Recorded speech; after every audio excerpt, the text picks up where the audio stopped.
começando mais um podcast Catching Up. Eu sou o Mário. E eu sou o Davi. E hoje a gente vai falar de duas séries que acabaram de acabar suas temporadas. A primeira, a grandiosa Westworld. Eita. E a segunda, uma menorzinha, que com certeza menos alcance, do FX on Hulu, né? Uma parceria do FX com o Hulu, que chama Devs. E pode acabar com essa esperança aí, porque ela não é uma série, ela é uma limited series, né? Ela não tem outra temporada. Ela vai ser só isso aí, né? É só isso aí, história fechada. Maravilha. A gente vai falar bastante bem dela. Então a gente vai falar pré-spoiler e depois com spoiler, mas já vai a recomendação aí. Se não conhecer, vai ser a sua descoberta do ano aí. Isso. E se você nunca ouviu a gente aqui no Catching Up, o que a gente faz aqui é geralmente explorar um tema em que um conhece um pouquinho mais do que o outro, para o outro correr atrás, ou então a gente pega temas semelhantes, como a gente vai fazer hoje, que tanto o Westworld quanto o Devs trata de temas parecidos, como determinismo, como livre-arbítrio, como simulação, realidade, tudo encaixadinho aí pra gente falar das duas que acabaram bem perto uma da outra. Vamos falar também de algumas recomendações aí de coisas que a gente tem visto. A gente meio que acabou uma temporada de séries essas semanas e filmes também, então tem bastante coisa que pelo menos eu assisti e acho que vale a pena comentar aqui. Eu assisti um pouquinho mais do mesmo, então vou poder comentar muito menos, mas é sempre bom ter umas dicas novas quando a gente tá na quarentena, né?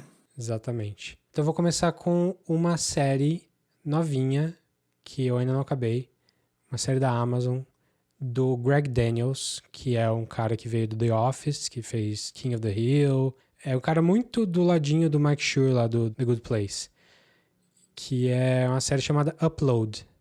É uma série com algumas ideias meio parecidas com o Good Place. É um tom meio parecido, mas não é no mesmo nível. Mas é bem legal, bem interessante. A ideia da série é uma mistura do Good Place com aquele episódio do Black Mirror, que eu não vou falar qual, mas a ideia dele é que você coloca a sua consciência numa nuvem para viver num paraíso. E o Upload é uma mistura dessas duas coisas, porque se você tiver dinheiro, você pode fazer o upload da sua consciência para um paraíso, tem várias empresas concorrentes. A série trata, pelo menos até onde eu tô vendo, que eu tô na metade, trata principalmente de uma delas, chamada Lakeview. E é uma coisa que você continua em contato com o pessoal vivo. Então tem a pessoa que cria o seu avatar ali nesse paraíso, você continua falando com ela, você pode fazer ligação para pessoas de fora. Então é um jeito de você não morrer. Você continua vivendo nesse lugar. Mas tem toda a questão de dinheiro, de classe, de quem é mais rico, quem é mais pobre. E a série é meio comédia, então ela tem várias piadas o tempo todo. Muita piadinha com simulação, com videogame. Mas ela também tem uma pegada de mistério, de assassinato, de um whodunit também. O que tá acontecendo? E é com o irmão do Arrow, é isso? Eu sabia que eu tinha visto a cara dele em algum lugar, mas eu não sabia quem era, não. Não conheço o cara. Mas é um cara bonitão lá. É, o irmão do Arrow. Ele fez, pro pessoal que gosta, ele fez aquele The Tomorrow People, que durou pouquinho tempo no CW. E tá no Flash também. Ele faz Flash. Ronnie Raymond. Não tem muita gente conhecida, pelo menos pra mim, ali na série. Tem uma participação do cara que faz o Cigarette Smoking Man do X-Files, o canceroso. Não acredito. Ele não é um papel grande, mas ele aparece várias vezes. Mas tô achando bem interessante. Assim, eu comecei essa semana, eu falei, deixa eu ver um, que eu ouvi falar mais ou menos bem. Aí acabei um episódio, deixa eu ver mais um. Aí acabou o segundo episódio, deixa eu ver mais um. Eu acabei vendo 4. Qual o tamanho da série? São 10 episódios de 40 minutos. 10 episódios temporadas? Tá na primeira? Tá na primeira, acabou de sair. Tá. Saiu semana passada. Não é uma série fechada, né? Não é uma série fechada que eu saiba. Certo. Mas fazia tempo que eu não fazia binge de uma série grande, assim, uma série de mais de meia hora. Nem lembro a última vez que eu fiz isso. Então, te pegou, assim, então? Pegou, assim, não é maravilhosa. Se o Good Place é um 10, essa série é um 6, 7, assim. Mas é divertida e tem umas ideias legais, assim, conversa bem comigo, conversou bem. Legal. A série chama Upload, tá na Amazon, é uma série da Amazon mesmo, Prime Video. Boa. Bom, a minha primeira é uma minissérie do Netflix, que tá aí. Foi bem recomendada, viu? O Netflix tem mostrado bastante ela para as pessoas. Chamada Unorthodox, que em português ficou Nada Ortodoxa. Nossa, Saiu agora no final de março. Ela foi inspirada num livro que X. Mas basicamente é a história de uma menina que é da parte mais ortodoxa do judaísmo em Nova York, no Brooklyn. no Brooklyn, e que começa a se sentir super fechada dentro dessa comunidade. Começa não, né? Quando a série começa, ela já tá muito fechada e claustrofóbica dentro disso. Tipo, ela não quer viver isso, ela não quer viver assim. Ela foge do marido, que ela casou super jovem. Ela tem 19 anos hoje, no começo da série. Então, ela foge do marido, foge de tudo, deixa todo mundo pra trás e vai pra Berlim. Onde, tipo, a mãe dela, que meio que é uma ovelha negra já dessa parte ultra-ortodoxa dos judeus, vive. Mas ela não vai pra encontrar a mãe a princípio, ela vai pra se descobrir. Atrás dela vai o marido com um primo, porque o rabino deles manda os dois irem atrás para encontrar a Etsy. Cara, é interessante, mostra, tipo, primeiro para quem não conhece muito bem o lado ortodoxo do judaísmo, né? Mostra um pedaço muito, muito interessante desse nicho, dessa comunidade. E dá para você conhecer um pouco mais e abrir um pouco mais a sua cabeça para isso. E mostra também a Berlim indie, né? A Berlim de hoje, assim, quando ela chega. E é muito ligado com música, então é muito interessante. Também mostra quanto que o Yiddish é parecido com o alemão. Uma Sim. loucura, não? É. Super bem filmada, é gostosinha de assistir, não é pesado. Ah, não é pesado? Eu achei que fosse super pesadão, não é? Ah, não, não, é pesado assim. O tema é muito pesado, mas eles entram no tema de uma maneira leve. Entram no, tipo, não fica num dramalhão louco, assim. É muito mais sobre a Etsy se descobrindo. Tanto a Etsy se descobrindo, quanto o marido dela descobrindo coisas que ele não tinha a menor ideia, sabe? O primo também não é um cara super normal, assim, super ortodoxo e tal. Então tem várias coisas interessantes, assim, tipo, só pra começar, tipo, o primo tem um smartphone fodão e o marido fala, mano, como assim? Que é isso, tal? Não, o Rabino sabe, é pro meu trabalho, tá tudo bem. Então é legal. Eu acho que vale a pena, sim. É uma série que eu não me pegou de surpresa, eu realmente não tava, nem sabia que ela ia sair, não conhecia nada sobre ela, então acho que isso ajuda bastante. Ela tem só quatro episódios de 1 hora, Ah, só. só. E ela é uma série, tipo, denúncia da religião ou é uma coisa que dá pra você gostar dos dois lados? Como é que é? Porque muita série, muita obra, assim, que serve pra denunciar, tipo aquele da cientologia, aquele documentário que teve uns anos atrás, aí, que me foge o nome agora, mas deve ter vários. Sim. Tipo, para mostrar como eles fazem lavagem cerebral, como eles são radicais, não sei o quê, e fuja. E beleza, concordo até, mas o ponto de vista dessa série é para denunciar ou não necessariamente? Eu acho que assim, você sai com uma visão um pouco mais complicada. Você acha. Você não fica. Você não abraça de vez a parte ortodoxa do judaísmo. Eu acho que não. Eu acho que tudo que é muito ortodoxo, você sempre fica com o pé um pouco atrás, assim, né? Tipo, Sim, isso vale pra. radical, né? Tudo que é muito radical. Extremos nunca são bons, né? Mas a série, assim, ela mostra e deixa você tirar suas próprias conclusões. A Etsy, no começo da série, ela não desce o pau nada. Você só sabe que ela precisa sair disso. Ela não aguenta mais, ela precisa sair. Então, tipo, não tem assim no começo da série você não tem ela batendo pé e xingando todo mundo e falando que aquilo é horrível. Mas não é pra ela, entendeu? Entendi. Todas as pessoas que ela encontra, que estão super inseridas, estão bem. Tanto que quando ela some, as pessoas ortodoxas estão, tipo, ficam abismadas. Falam, como assim? Não, ela sempre foi um pouquinho diferente, é verdade, olha só. Entendeu? Tipo, pra quem tá dentro ali, eles estão numa boa. Não tem uma crítica descarada. Se você tirar alguma coisa, você tirou. Eu acho que é mais isso, assim.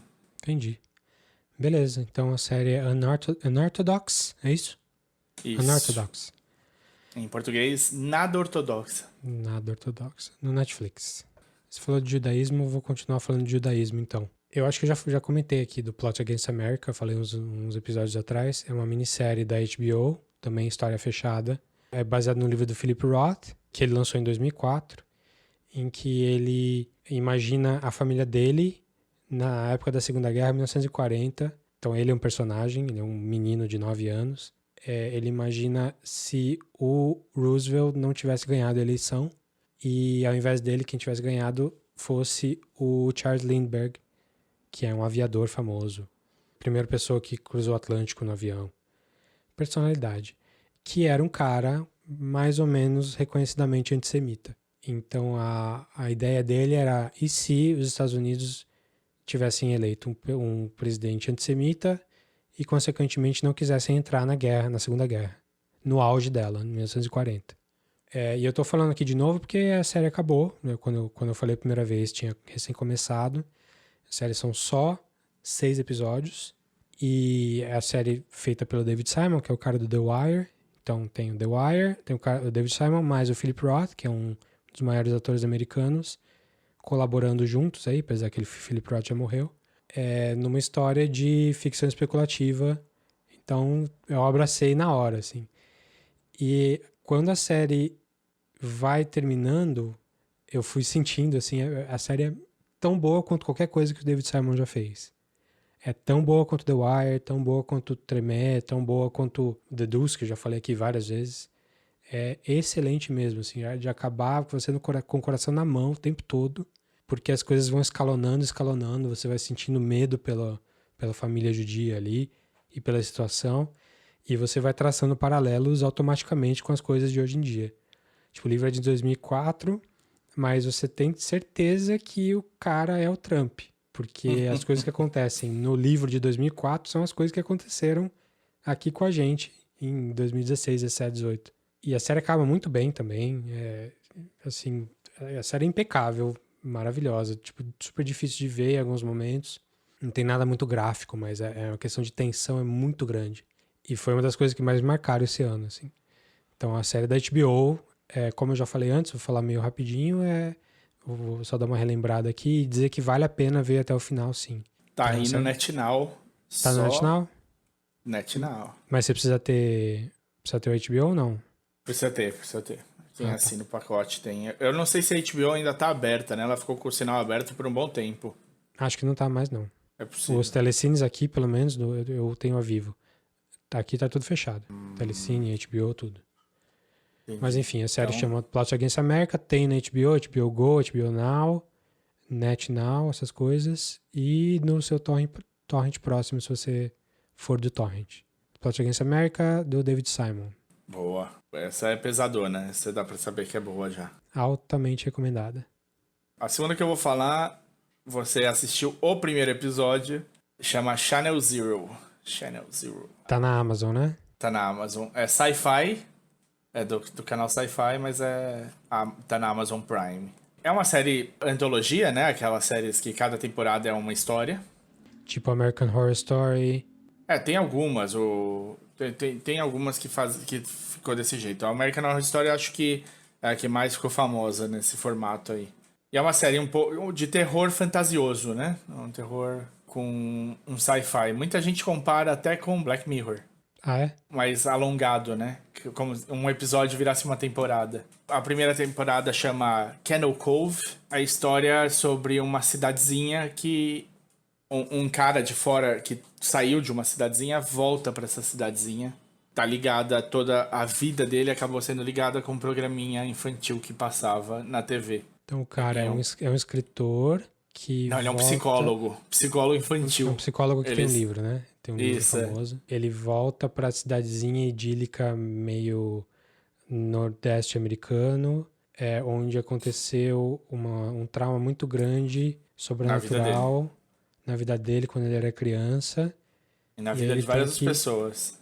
Tem que se reunir com esses amigos de infância dele, que tiveram esse momento traumático, para lutar contra algo sobrenatural. O interessante é que no começo você não tem certeza dessas coisas, né? Você sabe, o que você sabe é que, tipo... Eu sei que tá chupinhando Stephen King 1000 vezes.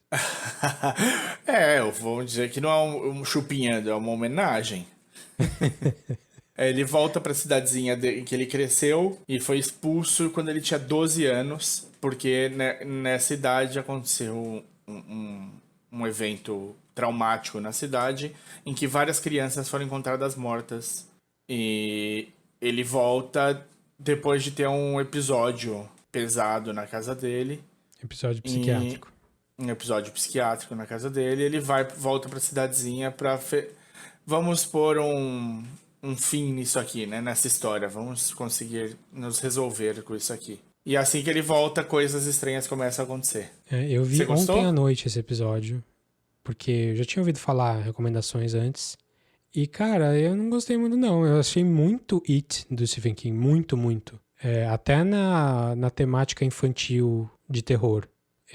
Não sei se continua assim, porque são 8 episódios, eu acho, por temporada. Eu achei muito requentado, cara. Sinceramente, tudo que eu vi ali eu achei muito requentado. Requentado, não requintado. Pera aí, deixa eu ver de que ano é a série. A primeira é de 2014, eu acho. Ou 16. Acho que é 16. 16. E o It, 1. Ah, não, sei lá do It agora. Tô falando do It, Não, lógico. tanto do livro Não, quanto da minissérie lá. O It teve uma minissérie? O It que a gente conhece antes desse filme novo Era uma minissérie, não era um filme? Nossa, não era um eu vi filme. como filme. Eu vi como filme. Eu também, eu vi VHS. em 2 VHS. É, Mas passou na ABC como minissérie. eu era muito novo pra saber esses detalhezinhos, assim. It nunca foi uma coisa assim. Tem obras do King que eu adoro. Minha mãe era uma leitora voraz de Stephen King. Mas It, Cujo, esses até Christine, assim, que ela até gostava do filme, mas eram os que são muito, tipo, óbviosãos, assim, ela não pegava. Não pegava ela de prima, assim, não. Então aí não cresceu em casa, não ganhou aquele status do iluminado, assim. Não, nem pra mim. Eu não sou tão fã dele, não. Até porque já recomendaram pra gente de fazer episódios de Stephen King, mas eu não conheço o suficiente pra fazer, assim. Mas nem por isso. Mas eu vi essa minissérie antiga aí, não vi o remake agora recente, não li o livro It também, mas eu sei o quanto que ele tá na cultura, né? E assistindo o Channel Zero, eu achei que não tinha nada de novo ali. Talvez tenha nos outros episódios, mas esse primeiro não me pegou muito, não. É interessante porque o Channel Zero é de 2016 e o It, a refilmagem, filme, que até ficou meio... Foi badaladinho, né? Quando saiu a Fez primeira. muito dinheiro. Fez um sucesso, né? Muita gente gostou, cara. Bizarro. Todo mundo em volta de mim adorou o It. Eu achei meio... Pum. Mas o... Você viu? Eu vi. O 2 eu dormi. Não, o 2 eu dormi, cara, juro. O Channel Zero pode ter aberto, sem querer, a porta para um remake. lançamento melhor do It. Que eu acho que já estava sendo produzido quando o Channel Zero saiu. Provavelmente. Acho que é aquela coisa assim, puxa, passou tanto tempo desse tipo de filme, vamos aproveitar? E sabe quando a onda volta, assim, tipo, vai a onda, e aí depois ela volta com filmes dentro do mesmo tema, né? Produções dentro do mesmo tema, ou temas parecidos. Então é engraçado, porque já fazia muito tempo, né, que tinha saído tanto o livro quanto a minissérie filme que a gente viu lá na década de 90. Sim. Então, de repente, alguém pegou no ar essa coisa, olha, dá pra gente fazer. Mas você acha que descola do Stephen King essa primeira temporada, ou você acha que não? É bem homenagem ali mesmo? Ela descola em alguns pontos, ela tem algumas coisas muito criativas, muito, muito criativas nessa primeira temporada, mas a sensação dessa coisa das crianças e essa aura da estranheza que causa, né, para um grupo específico de pessoas fica na temporada inteira, nessa primeira temporada inteira. Os pontos que eu gostei dessa primeira temporada é que, tipo, não tem nada... Tipo, tem muita coisa fantasiosa e tal, mas não tem nada que é explicado... Ah, não, tá só na cabeça da pessoa. Então, tipo, se ela olha pro lado e tem um monstro parado ali... Tem um monstro parado ali. Exatamente. Qualquer outra pessoa que olhar pro lado e olhar, vai estar o monstro parado ali. Não tem uma... Ah, não, é só na sua cabeça, só você tá vendo, ou qualquer coisa assim. Não, é tipo, tá ali. Então isso é muito interessante. É É um approach um pouquinho diferente de outras produções da mesma coisa. E os personagenzinhos da TV são muito interessantes também. Eu gostei do programinha infantil.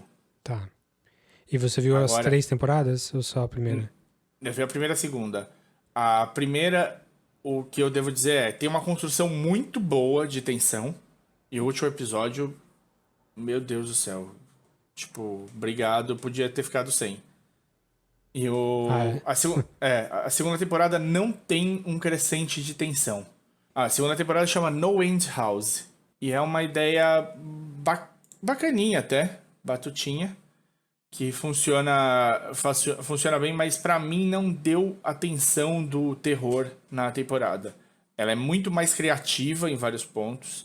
Ela é muito mais fantasiosa e você viaja mais no conceito da segunda temporada do que na primeira. O conceito eu vou passar bem rápido, só pra não dar spoiler.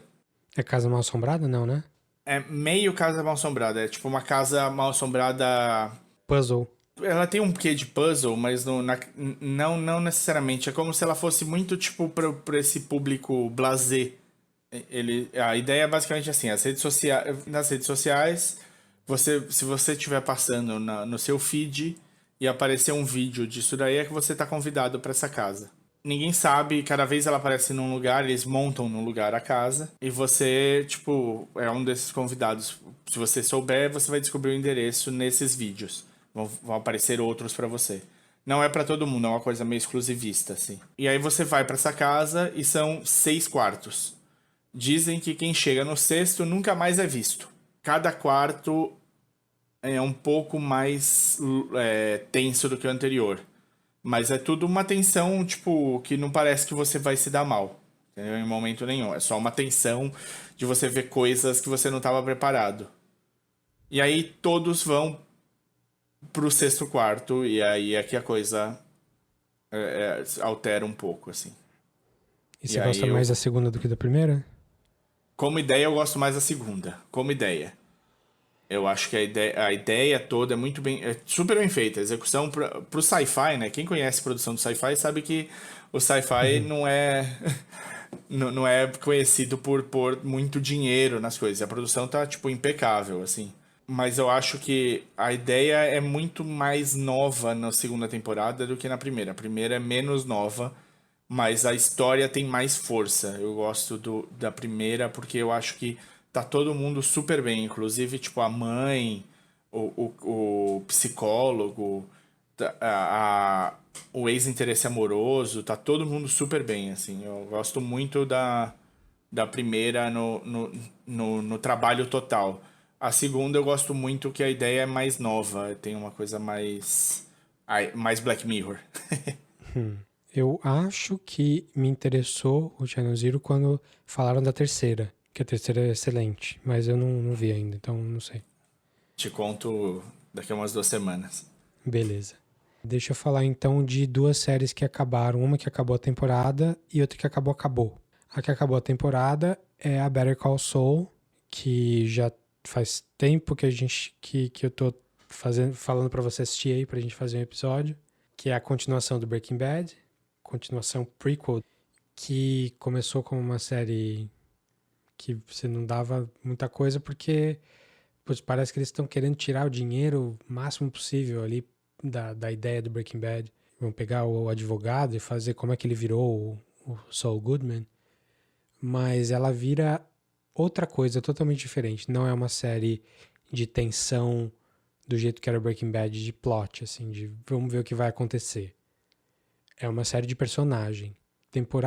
Depois de temporada, assim, isso foi ficando mais claro que era uma série de personagem do Jimmy McGill ali, que é o cara que vai virar o Saul Goodman, mas não só dele, do irmão dele e da Kim Wexler, que é a namorada dele aí em vários momentos da série. Ela especificamente, assim, tá maravilhosa. Ela é uma das personagens mais cativantes que eu conheço, assim, de qualquer série. E ela foi meio que o coração dessa última temporada agora. E eu não sabia se ia acabar agora ou acabar na próxima. E quando tava acabando ali, eu falei, vixe, por onde será que eles vão? E realmente não acabou ainda. Tem mais uma temporada só. Que sabe lá quando que vão fazer com essa quarentena agora. É realmente uma das melhores séries de agora, com certeza. Vale a pena demais. Ela tá inteirinha no Netflix brasileiro. Apesar dela ser uma série da AMC nos Estados Unidos. Fora dos Estados Unidos ela passa no Netflix. E essa última temporada foi super... Teve toda essa parte da caracterização que eu falei, dos atores mesmo, dos personagens mesmo. E também teve, como a série está se aproximando do Breaking Bad, também teve a parte mais violenta, porque sempre tem os núcleos ali, né, do advogado, do Jimmy McGill, mas também tem o núcleo do tráfico de drogas que acontecia antes do Walter White aparecer na cena. E nessa última temporada isso escalonou. Os caras manjam muito bem de como construir uma história bem feita com personagens interessantes e de um jeito legal. Tipo, cada episódio tem uma mecânica diferente ali. Eles usam muito montagem clipada, assim, mais rápida, para mostrar a passagem de tempo. Sempre tem alguma coisa que a série podia ser duas pessoas numa sala conversando, mas os caras se reinventam, assim. Então foi boa demais, assim. Better Call Saul, ela demora para voltar, mas quando volta, assim, demora de verdade mesmo. Fica tipo 1 ano e meio sem ter, às vezes 2. Mas quando volta, ela volta, assim, cada semana você quer, não vê a hora de começar, não vê a hora de sair o episódio novo. E aí, quando que você vai ver? Agora, a próxima temporada é a última? Como é que tá? A próxima é a última. Que vai ser a Então, sexta. A próxima vai ser a sexta temporada.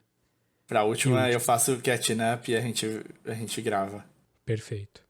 E a outra série que eu ia falar que acabou, e essa acabou de vez mesmo, é uma série que a maioria das pessoas nem sabe que estava rolando ainda, porque ela fez muito sucesso no começo e depois morreu, que é a Homeland.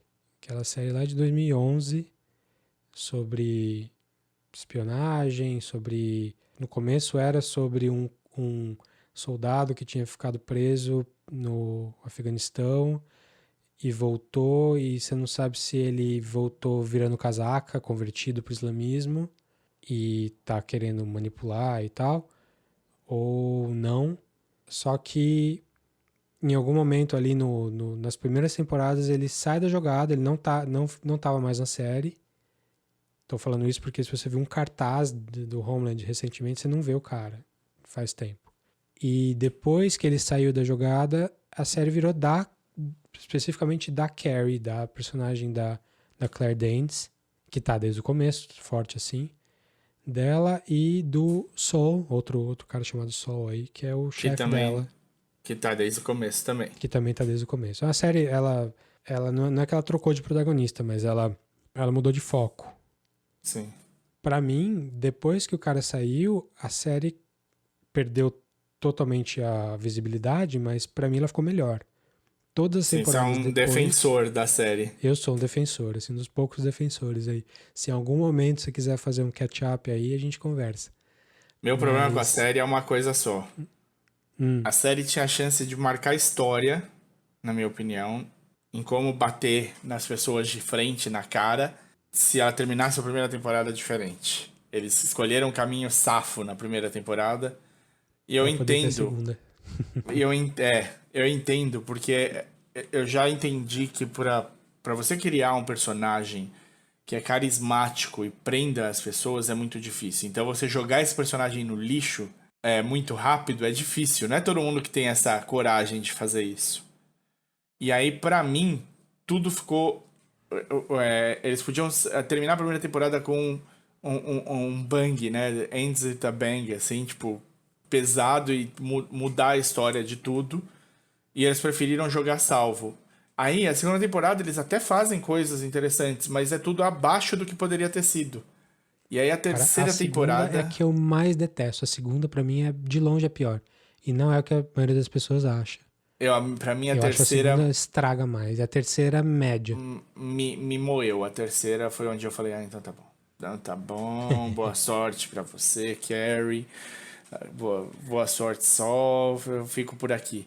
Eu gosto porque a série traz algumas ideias de coisas que estão acontecendo. Então teve uma temporada aí, 2 temporadas atrás, que era sobre fake news.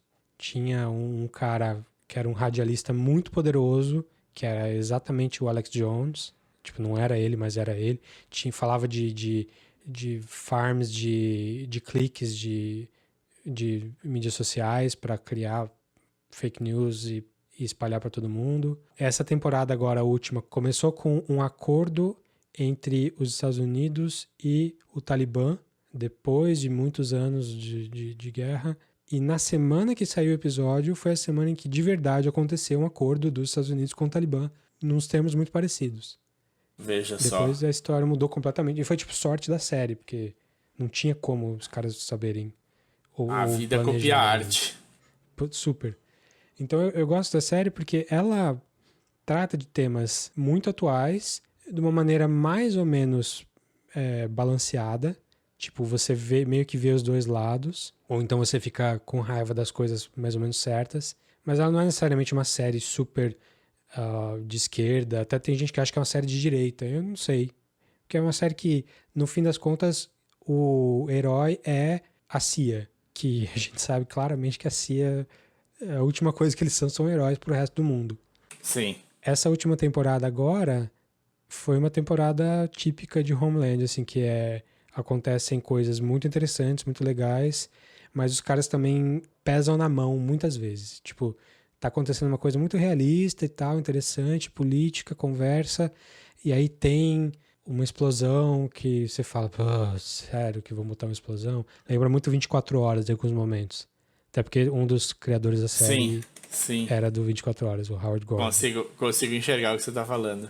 Mas ela acabou interessante, assim, apesar desses exageros, eu gostei do final, assim, eu não gostei de coisas ali do meio pro final, mas o final mesmo eu achei interessante. Então, recomendo, assim, se você desistiu ali na terceira temporada, como você realmente desistiu, Mário, Eu realmente desisti. eu recomendo ir pra quarta e dar uma testada, porque muda muita coisa. Muda. Maravilha. Homeland é do Showtime, então só tem pelo Showtime e agregado Showtime aí, mas também não é difícil de achar, não. Maravilha. Você tem mais alguma coisa aí? Caralho, eu tenho. O que eu tinha falado que eu ia falar? Beastie Boys. Ah, Beastie Boys, porra. Dia 24 saiu o especial documentário. Mas é um documentário especial, sei lá, quase um stand-up documentary, sei lá como é que chama isso. Dos Beastie Boys. Chama Beastie Boys Story. Pela Apple TV. Apple TV Plus, Apple TV Plus. dirigido Isso. por Spike Jonze. Spike Jonze dirigindo os Beastie Boys. Que É uma nem combinação Sabotagem. excelente, que nem Sabotagem, vários clipes ali de 94, 95. E aí, gostou? Não gostei, eu adorei. Eu não consegui dormir depois, eu precisei baixar a bola ali, porque é pra rir, é pra chorar, é pra pensar na sua vida, né? É uma coisa. Me pegou no contrapé total. Então, é uma apresentação que eles fizeram num teatro no Brooklyn, é quase um TED Talk, quase um PowerPoint passando ali, em que os dois sobreviventes dos Beastie Boys, os três, A.D. Rock e o Mike o Ed D. Rock e o Mike D, eles contam a história da banda, desde o comecinho, desde lá da pré-hardcore, quando eles eram crianças mesmo, não é nem adolescentes, crianças. E eles vão contando o que acontece, passam a maior parte do tempo nos early stages da banda, aí falam um pouquinho do meio da banda e aí correm no final, né? O final quase não aparece no show. Sim. Mas também é uma oportunidade deles de homenagear muito Adam Yauch, que morreu em 2012, MCA. MCA. Cara, é muito engraçado, né? Porque eu tenho muitas memórias com Beast Boys na minha vida. E assim, eu sempre gostei, mas eu nunca tinha. Tipo, eu só fui dar atenção mesmo pro Beast Boys já nos anos 2000 ali, depois da virada, né? No século XXI mesmo. Eu, tipo, quando saiu o Tibetan Freedom Concert, eu sabia que o Adam Yauch estava ligado de alguma maneira, mas eu não sabia quanto, não sabia que ele era o super idealizador da coisa. Eu adorava Root Down, que é a versão que eles fizeram no Tibetan Freedom Concert, adorava. E eu não tinha, eu mal entendia, né, sobre a liberação do Tibete, como é que era, como é que isso funcionava. Tava, tipo, eu fui estudar a partir daquilo ali e ler sobre o assunto e tal. Então, sempre teve ali, né, o Hello Nest, quando saiu o Intergalactic, ele ficava em primeiro e segundo lugar do Disque MTV todos os dias da semana, praticamente, assim, né? Ou primeiro ou segundo. Mas eu não tinha dado valor pra banda mesmo. Tipo, era uma banda legal, eu gostava. Mas sabe, tipo, Sabotage, por exemplo, entrou bem mais tarde na minha vida. Eu acho que Sabotage, inclusive, no mundo, né? Teve, tipo, estourou na época. E depois teve um ressurgimento de Sabotage que virou um ícone cult, assim, né? De sons. E eu só fui dar realmente valor pra Sabotage muito depois. E eu manjava tanto deles que, tipo, primeira vez que eu vi Sabotage, eu achei que eles tinham uma banda tocando com os caras, entendeu? Tipo, eles eram só os rappers. Eles eram só os caras cantando. E aí, claro, né? Tipo, nesses últimos 10 anos eu aprendi muito mais de Beast Boys e virou uma banda querida do coração. Mas mesmo ela sendo querida, mesmo eu gostando, eu não tava pronto pro quanto eu gostei do documentário. Não tava pronto pra quanto que ele me tocou, sabe? Eu achei muito bonito, assim. E também ver quanto que a amizade e quanto que eles gostam um dos outros, assim. Eu achei muito bom isso daí, sabe? Tipo, quanto que eles olhavam pro que o Yacht fazia e pegava ele sempre de surpresa e falavam, mano, esse cara tá o tempo todo com a gente, quando é que ele conseguiu isso, sabe? Tipo, que porra é essa? Eu terminei muito empolgado de assistir o documentário e indiquei, acho que pra todo mundo que eu pude indicar, assim. E muito bem feito, né? Muito divertido. A amizade que eles têm com o Spike Jonze ali já... Quanto tempo? Anos e anos. Desde 93, 94, né? Quando eles fizeram os clipes. Sim. É um documentário muito solto, assim, uma apresentação muito solta. Então tem piadinha no meio, tem erro no meio, intervenções. É bem a cara do Spike Jonze e a cara dos Beast Boys mesmo. Tá bem de acordo. Eu gostei também. Eu achei bem legal. Não sei se eu amei o documentário, assim, como todo, porque eu achei que tem umas falhazinhas, assim, de... Podia ter explorado mais outros trechos explorado melhor outros trechos da carreira deles. Mas como é um negócio super pessoal, os caras queriam falar daquilo e beleza, eles falaram. É muito uma homenagem mesmo ao Yacht. Eu tenho uma história parecida com a sua, assim, de saber quem eles eram bem cedo, mas conhecer um pouco mais só no fim dos anos 90 ali com o Hello Nest e de gostar mesmo do meio dos anos 2000 pra frente. Sim. De ir atrás e... O Sabotage, ele voltou, tipo, na época do Hermes e Renato aqui no Brasil, até porque o Hermes e Renato é chupinhadaço do clipe do Sabotage. Isso, foi isso que trouxe de volta. E também foi na época que eu comprei aquela caixa de videoclipes de diretores famosos, de grandes diretores de videoclipes, que saiu pela Palm Pictures em 2003, que eu já falei aqui outras vezes também, que tinha o Gondry, o Spike Jonze, o Mike Romanek, o Chris Cunningham, uma galera, assim... Uma coisa muito fundamental pro meu treinamento cinematográfico, assim, eu aprendi muito ali. E tinha vários clipes do Beast Boys ali por causa do Spike Jonze. E aí eu comecei a conhecer também um pouco mais a parte instrumental deles e achava excelente, assim, os caras mandam muito bem. Então eu acabei virando um fã e tava super animado aí por esse semi-documentário aí. Gostei bastante, adorei como fã. Não sei se gostei tanto como espectador de cinema. Queria ter estado lá num dos shows que eles gravaram. Eu também, viu? Eu também, mas eu entendo. Até o que você acabou de dizer faz muito paralelo à sua primeira frase, que é tipo, eles gastam bastante tempo no começo da banda e a parte final da banda é super corrida. Sim, tem muito, quase um meia-culpa permeando o negócio inteiro, porque com o License to Ill lá, que eu acho um ótimo álbum produzido e tal, de algumas ideias novas e tal, mas eles encarnaram aquela persona de party boys, de moleques insuportáveis por muito tempo. E eles ficam o tempo todo meio que se desculpando daquilo que eles eram. Sim. Inclusive chutando. Eu não sabia que tinha uma membro mulher do grupo no começo. A baterista lá, eu fui pesquisar sobre ela depois, porque também eu realmente não... Esse começo da banda eu realmente não conhecia e foi legal descobrir. Não. Eu sabia que eles eram uma banda de hardcore antes, mas não sabia dos pormenores, assim. In the early 80s, everyone in our scene was in the band. We wanted to be rappers so bad, but we were mediocre at best. Now hit it, hot, just don't stop. Most rappers hold their rhymes in little pieces of paper, right? We went from being famous in a 14-block radius to being on tour with Madonna and Rick Rubin. The shows kept getting bigger and bigger. We morphed from making fun of party bros to actually becoming those dudes. We were burning out. I just didn't even recognize the person that I had become at that point. Yo, hold up. It's not over yet. Go!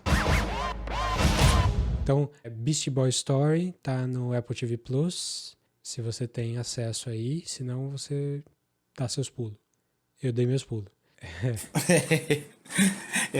Por acaso eu tinha trocado de celular e ganhei 1 ano. Então, Ah, pois é.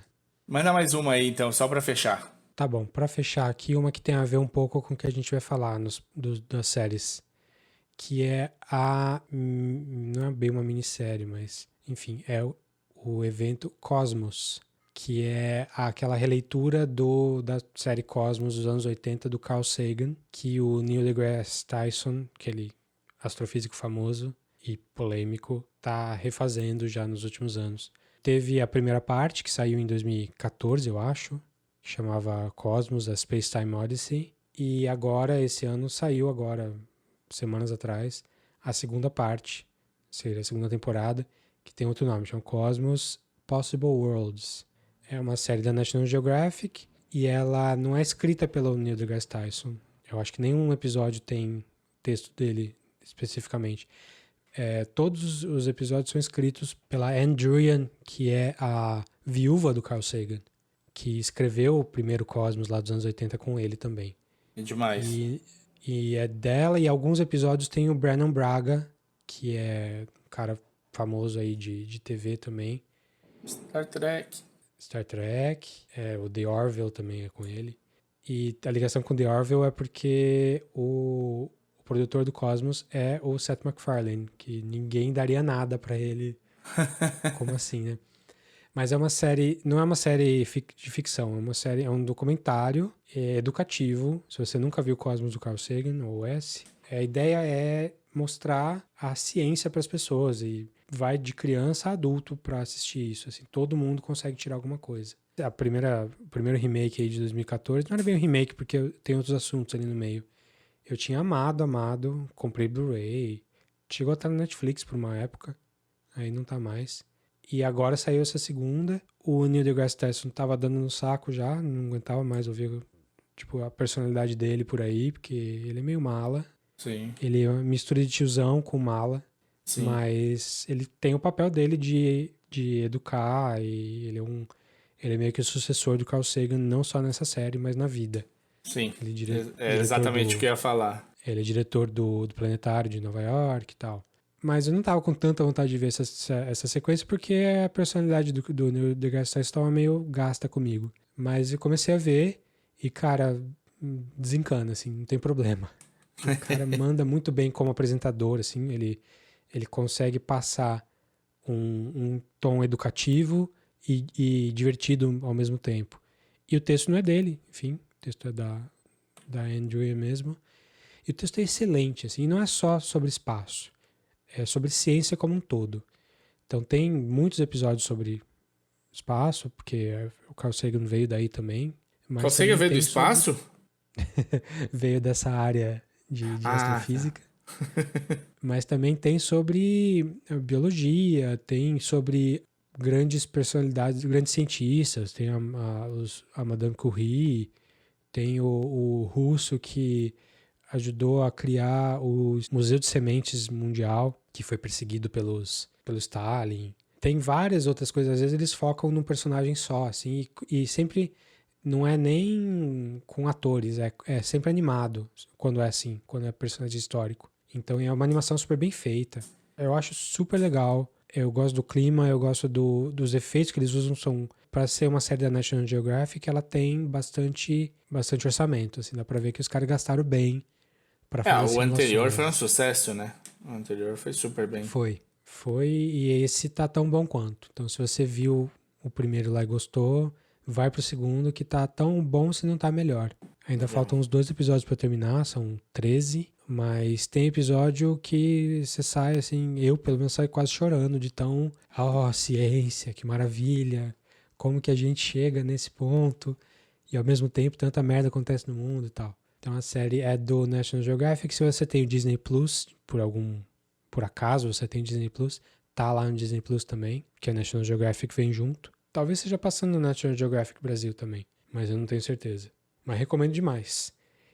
Tem um episódio só sobre determinismo também. Então por isso que eu falei que tem a ver com o que a gente vai falar hoje. Vamos cair pra dentro?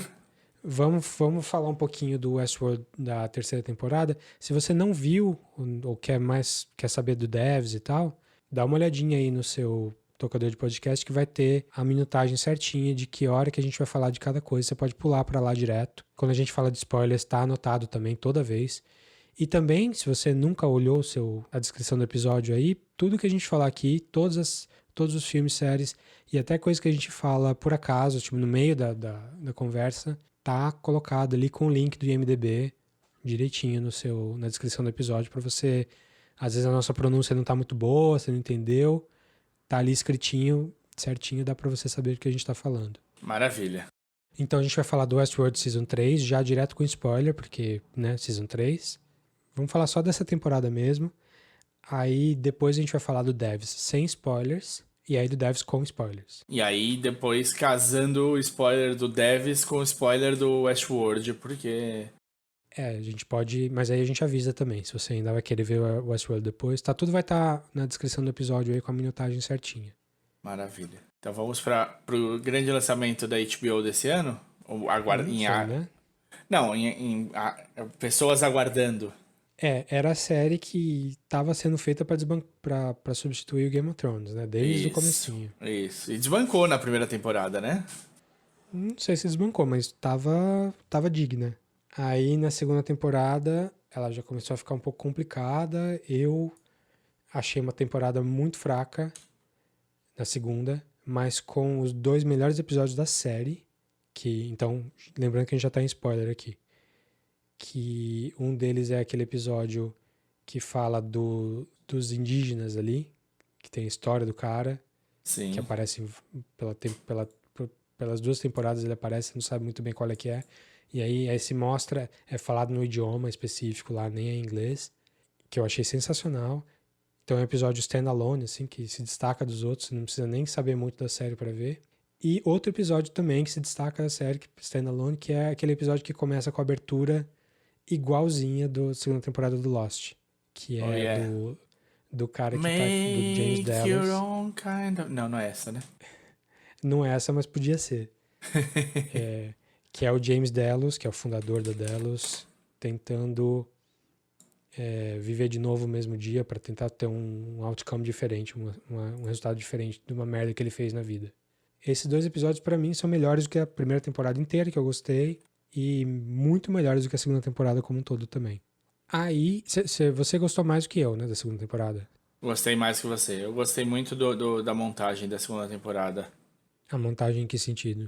Ele é uma série... Eu acho que a segunda temporada eles montam de um jeito que... A série tá montada fora de ordem, né, cronológica, na segunda temporada. Sim, porque sempre tem que ser um puzzle, né? A primeira temporada também misturava timeline ali. Sim. Que era pra você ser chocado no final. E aí eles, como a primeira temporada foi muito bem escrita, muito bem preparada, tudo se fechou super bem, eles tiveram de subir a aposta pra segunda temporada. E eu comecei meio não gostando disso. E aí eu me encontrei depois, né? Eu acabei me encontrando com ela no penúltimo e no último episódio, a hora que começou a fechar a ordem certa dos capítulos, eu gostei muito mais dessa montagem. Foi isso. Foi a única coisa que me pegou mais do que eu achei. Entendi. Mas eu gosto da linha dos personagens também, na segunda temporada. Eu gosto bastante. Eu acho que desenvolve muito bem alguns personagens que eram já interessantes. Então você ganha com alguns contornos muito bons, tanto para o personagem do Anthony Hopkins, quanto para o personagem do Bernard. Eu chamei ele de Anthony Hopkins, não só porque ele é o Anthony Hopkins, mas é porque eu já não lembro mais o nome do personagem dele. Já faz 2 anos, quase 1 ano e meio, que ele saiu da série. Nunca dá pra saber, porque ele tinha saído também e voltou por um episódio. É verdade. Acho que ele morre mesmo no final da primeira ou no comecinho da segunda. Enfim, o problema da série como um todo pra mim é que é isso, vira uma salada, tipo às vezes nada mais importa, tipo, o cara pode morrer, que vão dar um jeito de reviver depois. E a terceira temporada trouxe mais ideias que eu achei que ficou mais confuso ainda. Eu acho que a série estava mais preocupada na maior parte do tempo em surpreender, em trazer twists e tal, do que em contar uma história direitinho, assim. Essa é a minha crítica como um todo pra série, apesar de eu gostar da primeira temporada. E essa terceira temporada chegou prometendo mudar tudo, né? Porque agora não estamos mais no parque. Exato. Eu acho que esse é o grande problema. Enquanto estava dentro do parque, você tinha... As questões eram muito claras. Quais questões estavam sendo debatidas, na minha opinião, assim. E eu gostava, tipo... Lógico, eles fizeram muito bem o andamento das personagens da Maeve, né? E da Dolores. São os personagens que viraram... E o Bernard. São os três carro-chefes, eu acho, na segunda temporada. E eles levam isso, teoricamente, pra terceira. Só que a terceira, eles estão fora do parque e estão dentro do mundo real. E aí, quando você tem de pensar no mundo real, é diferente, né? Pois é, aí eles têm que... Porque é um futuro não tão distante, mas em que, quão avançados eles são na parte de fazer os androides ali, vai ter que casar com o resto do mundo também. Então eles se propuseram a mostrar como é que é o resto do mundo, que tipo de tecnologias eles têm, como é que eles vivem. E enquanto você via as outras temporadas do Westworld, você imaginava, sei lá, eu não imaginava que ia ser uma coisa cyberpunk, como ficou, assim. Que o primeiro episódio da terceira temporada mostra bastante de várias cidades do mundo. E, sei lá, eu achei muito propaganda de banco, pra falar a verdade. O primeiro episódio, pra mim, foi uma propaganda de banco, ou propaganda de carro futurista, assim. Umas cenas sempre com a cidade com prédios, umas cenas bem urbanas, assim, bem bonitas. E com muito pouco conteúdo, eu achei, de personagem mesmo. Sei lá, eu achei muito salada. Ah, beleza, eles estão fazendo só o setting, né? Estão colocando o Bernard como o lenhador perdido, que precisa descobrir a memória dele. Uma coisa meio Identidade Born. A Dolores como a mastermind da coisa toda, que vai derrubar o sistema. A Maeve aparece no primeiro? Eu nem lembro se ela aparece. Não, acho que não. Mas aí tem a introdução do Caleb, né? Que o Aaron Paul faz, o personagem. Já tem a introdução do francês? O Serra? Não, ainda não. Só no segundo, eu acho. Pois é. Na verdade, assim, a gente vai dar uma linha geral do que é a terceira temporada. E aí a gente pode comentar nas coisas que faltaram. Porque, por exemplo, você fala do Bernard Lenhador, que tem de... Sabe, tipo, tem ideias que não são bem desenvolvidas, né? Não Sim, desenvolve. justamente. Eu acho que daria pra fazer muitas outras coisas com aquilo, mas os caras... Assim, eles sempre estão preocupados com o twist, eu falo isso porque temporada passada inteira, inteira não, mas a Charlotte Hale, que é a personagem da Tessa Thompson, metade da segunda temporada, ela não é ela. Você descobre no finzinho da segunda temporada que ela era a Dolores o tempo todo. Ou, sei lá, aquele período de tempo lá. A atriz, a própria Tessa Thompson, não sabia disso. Então ela atuou ali os episódios até a última, até a revelação, sem saber que ela estava fazendo outra pessoa. Então parece uma coisa artificial.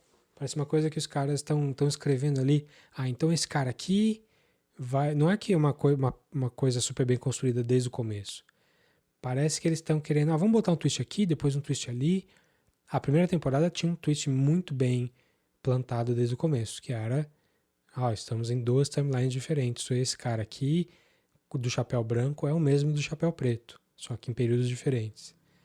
Ali foi bem plantado. Sim. Agora, na segunda, eu achei que já começou uma salada, e eu achei que nessa terceira essa salada continuou. Teve a própria personagem da Charlotte, da Tessa Thompson, nessa temporada que você já sabe que não é ela, que você sabe que é a Dolores, ou melhor, você não sabe que é a Dolores ainda, mas você acaba descobrindo que é a Dolores também.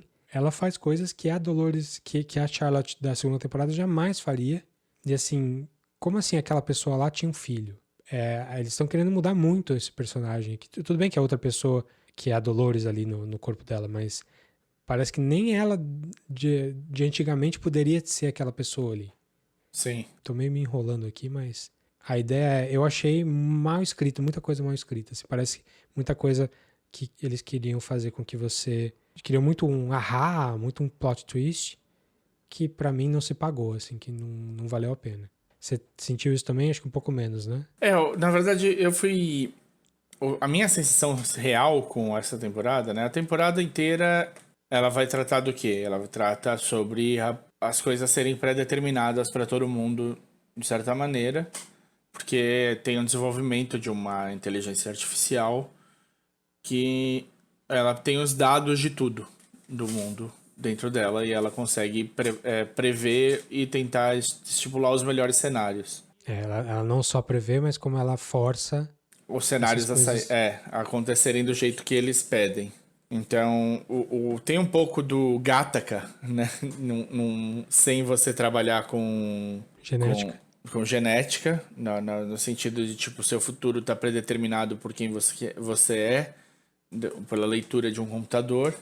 Você tem um pouco do Matrix, de certa maneira, porque eles têm pessoas que eles não sabem o que fazer e como lidar, então eles criam um campo fora para essas pessoas serem cada vez mais excluídas até que elas acabem e não possam mais alterar o sistema, que é meio que a ideia do The One, né, do Matrix. Tipo, e de Zion inteiro, na verdade. Mais de Zion do que do The One, né? As pessoas que não conseguem ficar dentro da realidade que foi criada para elas, então eles deixam sair como um mecanismo de controle também. Sim. E você tem um pouco do debate sobre o que é real, né? O quanto que é real, se você está dentro de uma simulação, você sabe que você está dentro da simulação ou não, que é a vida dos robôs do parque, né? Eles são retirados do parque, mas eles continuam rodando, tipo, deixando de ter corpo, mas a realidade deles continua rodando para eles como se eles existissem mesmo, né? Sim, isso desde a segunda temporada, isso foi introduzido na segunda temporada, e a diquinha que a série te dava pra você sacar, que você só ia descobrir depois, era que sempre que era uma simulação, a tela tinha barras em cima e embaixo, tipo, mais cinematográfico, assim. E quando era o mundo real, não tinha essas barras. E isso na terceira temporada continuou também. Existiam cenas que eram em simulação. Nesse último episódio dá pra ver bastante a troca, assim, de quando era na simulação e quando era no mundo real. As barrinhas iam sumindo da tela. Reassistirei. E é isso. No final, é sobre determinismo, né? Sobre sua vida já tá resolvida por você. Mas não é sobre você não poder escolher o seu futuro. É sobre alguém tá escolhendo por você. A frase-chave da temporada toda é: não é que não exista livre-arbítrio. Não é que não exista livre-arbítrio, é que ele é muito difícil. É tipo, it's fucking hard. E aqui é uma ideia interessante. Acho super válida. Inclusive, eu acho que essa grande introdução da terceira temporada do Rehoboam, lá desse supercomputador que dita a vida das pessoas, eu acho super válida e super interessante até. Até o jeito como eles fazem de mostrar pro Aaron Paul lá: você vai morrer, você vai se matar daqui a 10 anos, não só porque você tem o perfil de se matar daqui a 10 anos, é porque a gente não vai deixar você sair desse perfil. A gente não vai deixar você ter relacionamento, a gente não vai deixar você ter filhos. Então a gente sabe que tendo esse perfil que você tem e a gente te segurando, isso vai acontecer. Eu acho essa ideia boa. Eu acho é uma mistura de previsão com Big Brother, assim, que funciona, que pelo menos é fresca, assim, não é... Sim, algo que a gente já viu antes, né? Não é místico, não é uma coisa, olha, você está predestinado, o futuro é assim, mas também não é inteiramente ditatorial, não é inteiramente voltado para a sociedade. E beleza, essa ideia tá ok, mas eu acho que tudo em volta dessa ideia tá um pouco capenga, assim. Desde a construção do mundo mesmo, tipo, beleza, eles têm essas coisas super tecnológicas, mas o celular tá igual a hoje, igualzinho. Sim. E não só visualmente, mas a funcionalidade tá igual. O app que ele usa lá que é aquele app meio GTA. Meio GTA. Cometa crimes. É um negócio muito 2015, assim, muito de hoje, sem tirar nem pôr, assim, não tem nada de como é que seria o futuro com esse equipamento, assim. Sim. Tá muito calcado, tem muita homenagem, os caras fazem muita referência, muita piadinha, sei lá, parece que os caras gostam, os caras eu falo, o Jonathan Nolan e a Lisa Joy, esposa dele, eles trabalham juntos, e tem o writer's room deles também. Sim. Parece que eu tô implicando, assim, mas eu realmente... Eu comecei a ver querendo que essa gostar. temporada fosse melhor, mas não te desceu pegou. muito, não. Não cheguei a um ponto de hate watch, o negócio, de assistir só porque tava ruim, porque tinha umas ideias interessantes, né? Teve aquele episódio inteiro daquela droga que tem os 5 estágios, de cada estágio... Gênero. Genre, isso. É. Que cada estágio era um tipo de filme, era um genre. Então, um filme noir, tudo era preto e branco, tinha um filme de ação. Pô, a ideia é super legal, assim, divertida. Mas eu acho que ela não tá integrada nas ideias da série, assim. Tipo, por que você tá colocando isso aqui? Pra onde que você vai? Tipo, coisinhas básicas do tipo, o Caleb, o personagem do Aaron Paul, logo no primeiro episódio você descobre, ele odeia robôs. Odeia, ele tá falando com uma gravação, ele fala... Se você não for humano, eu não quero falar com você. Me fala porque eu odeio robôs e não confio neles. E aí você fala, tá bom, eles vão mostrar em algum momento aí da temporada o trauma que ele sofreu, sei lá, o robô matou a mãe dele. E não só não tem isso, como ele aceita que a Dolores é um robô fora da tela, off-screen, assim. É verdade. É verdade. Ele descobre que ela é robô, a gente vê, mas a aceitação dele de, beleza, ela é robô, mas eu tô do lado dela, a gente não vê. Ele já tá no time dela. Então são muitas Verdade. coisinhas que são plantadas e não tem um payback depois. Que é verdade mesmo, ele tem toda essa parte mesmo que ele tem uma questão com esse lado de robô e tudo mais, de AI e tal. E na hora do vamos ver, isso não tem peso nenhum, né? Sei lá, eu acho que a personagem da Maeve tá completamente perdida na série, assim, desde a segunda temporada, eu acho, assim. Ela teve a questão Sim. com a filha dela lá, e nessa temporada inteira ela foi sendo manipulada pelo Serac lá. Ela mudou de lado sem muito motivo, sem muito... Tipo, ela podia ter feito o que ela fez antes, que é uma coisa super mágica, super Deus Ex Machina, tirou do chapéu. Ah, então ela consegue, sei lá, derrotar o cara só com a força do pensamento? Por que ela não fez antes? Isso também é uma dúvida que traz, que é na questão da Tessa Thompson, a Charlotte Harris, quando ela aparece e ela desliga a Dolores. Quando ela descobriu que ela podia fazer isso? Que não foi na Sei tela. lá. Eu imagino, foi fora de tela, com certeza. Foi no período em que ela tava ali tipo, maquinando pra se vingar da Dolores Prime. Porque a Charlotte não deixa de ser uma Dolores também, né? Sim. Aliás, a cena da Dolores, aliás, a cena da Charlotte, do final da Charlotte ali, eu gostei. Aquela explosão e tal, do nada. Achei legal, achei espetacular, assim, no sentido real da palavra. E gostei dela saindo toda queimada dali, que foi uma surpresa, né? Ela tava no meio da frase, aconteceu. Mas realmente acontece um monte de coisa fora da tela. Tipo, as maquinações dela aconteceram fora da tela. E pra quarta temporada, sabe lá quando vai sair, também a gente viu na cena pós-créditos ali que, tipo, tá, como é que ela foi de A até B? Como é que ela voltou a trabalhar pra Delos, sendo que semanas antes ela estava sendo denunciada na Delos que ela era um robô e que a Charlotte de verdade estava morta. Sim. Então tem muita coisa mal explicada, assim. Ela deve ter hackeado alguma coisa, eventualmente, então, mas e mudado o status dela pra ela poder ir pra Dubai. Mas, tipo, é um pouco over mesmo. O negócio dessa temporada, pra mim, é que eu passei a temporada inteira entendendo que eles estavam pondo peças no tabuleiro. Ok, eles estão pondo peças no tabuleiro. E eu até falei isso pra Marina, falei, não, daqui a pouco o jogo começa. Eles vão fazer isso até tipo o 6º episódio pra começar a fazer essas peças se mexerem. Mas o meu problema real não é só que as peças não chegaram, só foram se mexer no fim mesmo. O meu problema real é que o desenvolvimento que era pra pôr as peças no tabuleiro foi muito lento. Eu acho. E não foi muito lento no sentido de, tipo, a coisa não andou. Não, tipo, ficou muita coisa de fora. O desenvolvimento foi mequetrefe. O personagem de Aaron Paul, ele é uma concha de retalhos. Sim. Tipo, nem ele sabe quem ele é no final. Porque ele é quem ele é porque ele tem uma mãe esquizofrênica que tá dando muito trabalho, tá dando muito gasto pra ele tem que pagar as contas da mãe no hospital. Mas a gente sabe que não tem mais doença na sociedade de Westworld.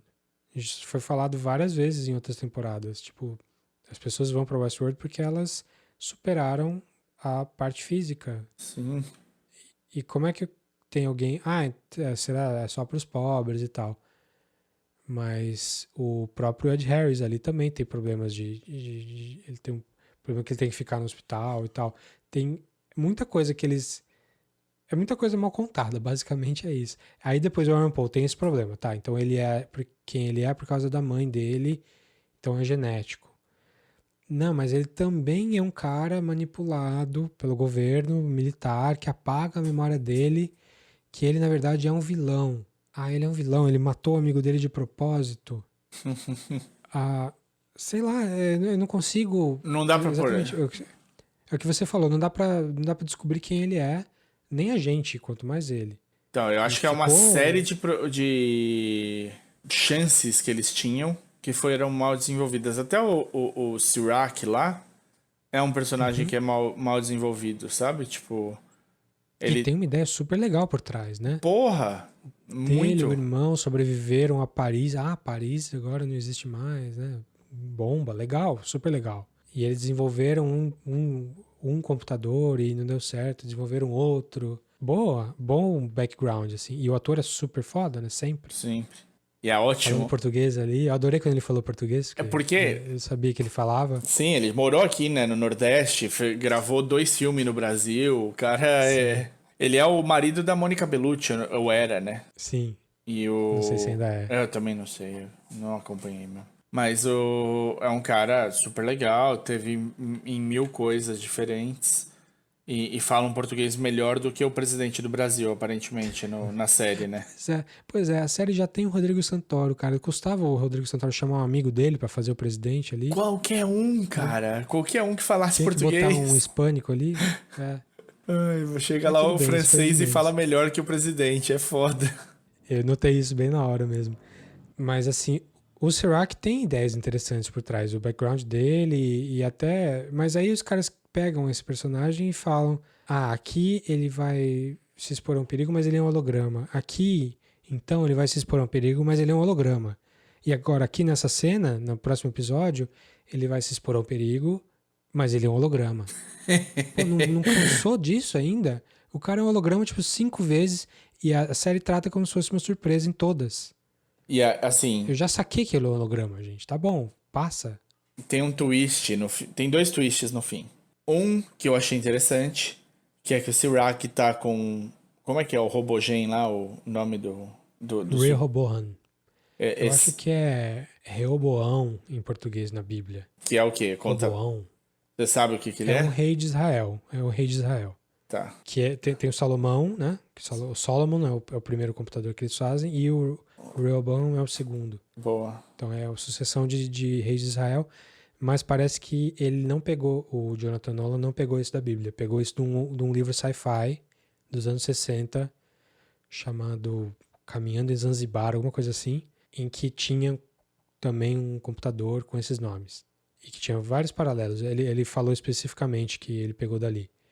Mas esse cara que escreveu o livro nos anos 60 pegou da Bíblia. Então estamos na mesma aí. Então é Rehoboam em inglês. Eu não lembro como é que é esse rei em português, não. Mas deve ser Reboão, alguma coisa Roboão. assim. Roboão. Muito bom. Casado com a Macá. Ou aqui tá com... Ó, tem Roboão ou Rehoboão, filho do rei Salomão. Tinha 41 anos ao subir ao trono. Então tá aí. Mas você estava falando que era interessante saber que ele estava sendo manipulado. Manipulado não. Ele estava sendo ditado. Ditado, isso. Isso eu achei legal. Achei uma coisa também interessante. Achei. Mas nada super surpreendente também. Não reescreveu a Bíblia. E aí o outro twist, que é uma coisa... Era o fato da Dolores estar ali presa e ela fazer a última jogada para poder apagar o Roboão aí. Que foi uma coisa quase Deus Ex Machina também, Nossa, né? Super ruim, cara. A gente sabia que ia acontecer. É super parecido com o Matrix também, nesse caso. Que o Neo tem de ir até a cidade das máquinas para ser inserido direto no servidor e poder brigar contra o Smith de dentro. É parecido nesse sentido, ela tá lá na parte final, então ela tá dentro do lado do Roboão ali. E quando acontece, não é nossa, ninguém tava esperando que fosse por causa dela. Só que é tão mal explicado que fica no ar, né? Como é que é? Ela tinha a chave, ela passou a chave pro cara, E assim, a Dolores não confiava nem nela mesma, nem nas cópias que ela fez dela pra ficar com a chave, porque ela ia correr riscos e tal. Então ela deu a chave pro Bernard, que era um cara que ela não sabia onde estava Sim. e que ia apagar a memória dele, ia deixar ele vivendo como um fugitivo barra lenhador lá, não lembro o que ele fazia ali, que estava sendo ativamente procurado pelo mundo inteiro. Tinha foto dele. Ele era um risco maior até do que a Dolores para isso. Até porque ela não sabia que se ele ia ser confiável para ela no final. Então tá tudo muito mal contado, assim. Ela podia ter escondido essa chave de N maneiras. Do mesmo jeito que ela botou a galera toda num satélite na Terra, sei lá, bota a chave em outro satélite. Aí são 2. Enfim, é muita coisa só pra plot e não pra realmente desenvolvimento de personagem. Então eu senti essa falha. Eu tava esperando. Eu entendi que eles tinham de mostrar o mundo que a gente tá vivendo. Eu sei que eles não vão ter o dinheiro e o tempo que o Spielberg teve pra desenvolver, por exemplo, o Minority Report, né? Que o Spielberg pegou 5 caras de cada área pra imaginar como é que seria dali a tantos anos a área. Então, tipo, várias coisas que estão ali no Minority já estão acontecendo. Reconhecimento facial para fazer propaganda direcionada, todos esses tipos de coisa que quando o Minority Report saiu não existia em sonho ainda. Eu entendo que eles não fossem ter esse tempo, nem essa disponibilidade para fazer isso, mas eu esperava que o desenvolvimento fosse melhor. Eu esperava, por exemplo, me importar mais com o personagem do Caleb. Sim. Eu queria ter uma ligação. E eu esperava, tipo, especialmente, tipo, a Marina saiu super chateada com a Maeve, que era uma personagem que ela adorava. E ela achou horrível a personagem nessa temporada. Tipo, o máximo que ela faz é na simulação da guerra ali. Sim. Que é totalmente pra nada. É só pra ficar aparecendo. A gente tem o contrato dessa atriz, vamos usar. Olha só o Santoro. Pra você dar tchau pro Rodrigo Santoro 2 vezes. Sim, passa o Santoro na tela um pouco. Ele se despede em 2 momentos diferentes dessa série, enquanto tem outras participações especiais de gente... olha, lembra desse cara? Também era um robô. Que aparece assim, aparece e desaparece, vai embora, você não sabe o que aconteceu. Sim, você tem tipo o filho do cara que tá à frente da Delos agora, que é o cara que tem a chave e tudo mais, que é o moleque do Newsroom, John Gallagher Jr. Que também, tipo, o que ele vira? Nada. Entra e sai como nada. A Pon Clementif também entra e sai como nada. Eu achei um desperdício de personagens que podiam ser interessantes, sabe? E aí, a minha posição no fim terminou. Eu realmente gostei da primeira temporada, acho a primeira temporada muito boa. Eu gosto da segunda. Eu não gostei da terceira. Mas eu não vou criticar a série agora, porque eles têm a chance de se redimir na quarta. E se no final 3 de 4 temporadas forem muito boas, faz parte ter uma em baixa. Todo mundo assistiu Lost aqui, a gente sabe como é.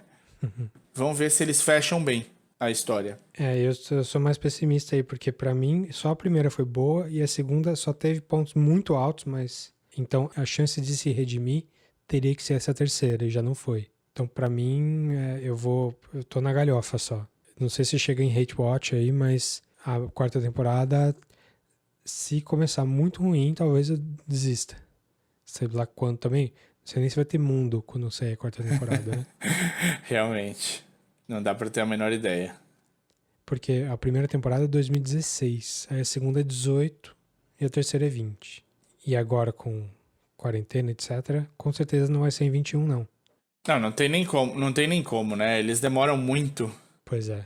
pra fazer as temporadas, e as temporadas de Westworld são super caras, então... E não deram muita audiência, não. Parece que o final da terceira deu menos audiência que o final da segunda, que já não tinha dado tanto. Ih, caralho. E eles já confirmaram que vai ter a quarta. Confirmaram a quarta, só que ao mesmo tempo o Nolan e a Lisa Joy já fecharam acordo com a Amazon para fazer outras coisas que não falaram ainda. Então, mais motivo para a quarta atrasar. Sabe lá quando.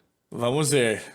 Então é isso, Westworld Season 3. Não gostamos no geral. Eu gostei menos que você, Mas se Muitos você- problemas de desenvolvimento, cara. Muitos problemas. A ideia, tem ideias interessantes, de novo, ideias interessantes, mas problemas de desenvolvimento. Bora lá? Vamos encerrar o Westworld aqui, vamos falar do Devs. Deves. This is your station? But what am I actually doing here? I'm not gonna tell you. Don't worry. You're gonna figure it out. If you came for answers, ask me what you don't know. What is Devs? This is the only principle you need to understand. Nothing ever happens without a reason. Everything was determined by something prior. The sense that you were participating in life was only ever an illusion. Life is just something we watch unfold.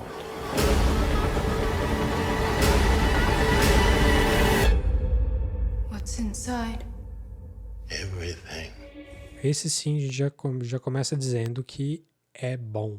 Opa, é provável... Dá pra gente cravar no 5º mês do ano, série do ano? Não sei, porque tipo, o Watchmen saiu em novembro ano passado, né? Sim. Eu tô pedindo pra gente chutar o balde aqui. Até agora, pra mim, é Devs e The Plot Against America estão ali.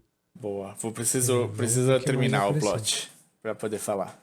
Mas vamos falar um pouquinho do Devs, então. Devs é a série do FX, do Hulu, produzida, escrita, dirigida também pelo Alex Garland, que é um roteirista que já tem muita história aí. A gente falou um pouquinho dele no episódio anterior, e a gente já falou dele quando a gente falou do Annihilation, uns anos atrás aqui no podcast. E quando falamos do Annihilation, lembramos de Ex Machina dele também, né? Lembramos de Ex Machina, lembramos do Sunshine, com Danny Boyle, e lembramos até do The Beach, que foi o primeiro filme dele, A Praia, com o DiCaprio e Danny Boyle também.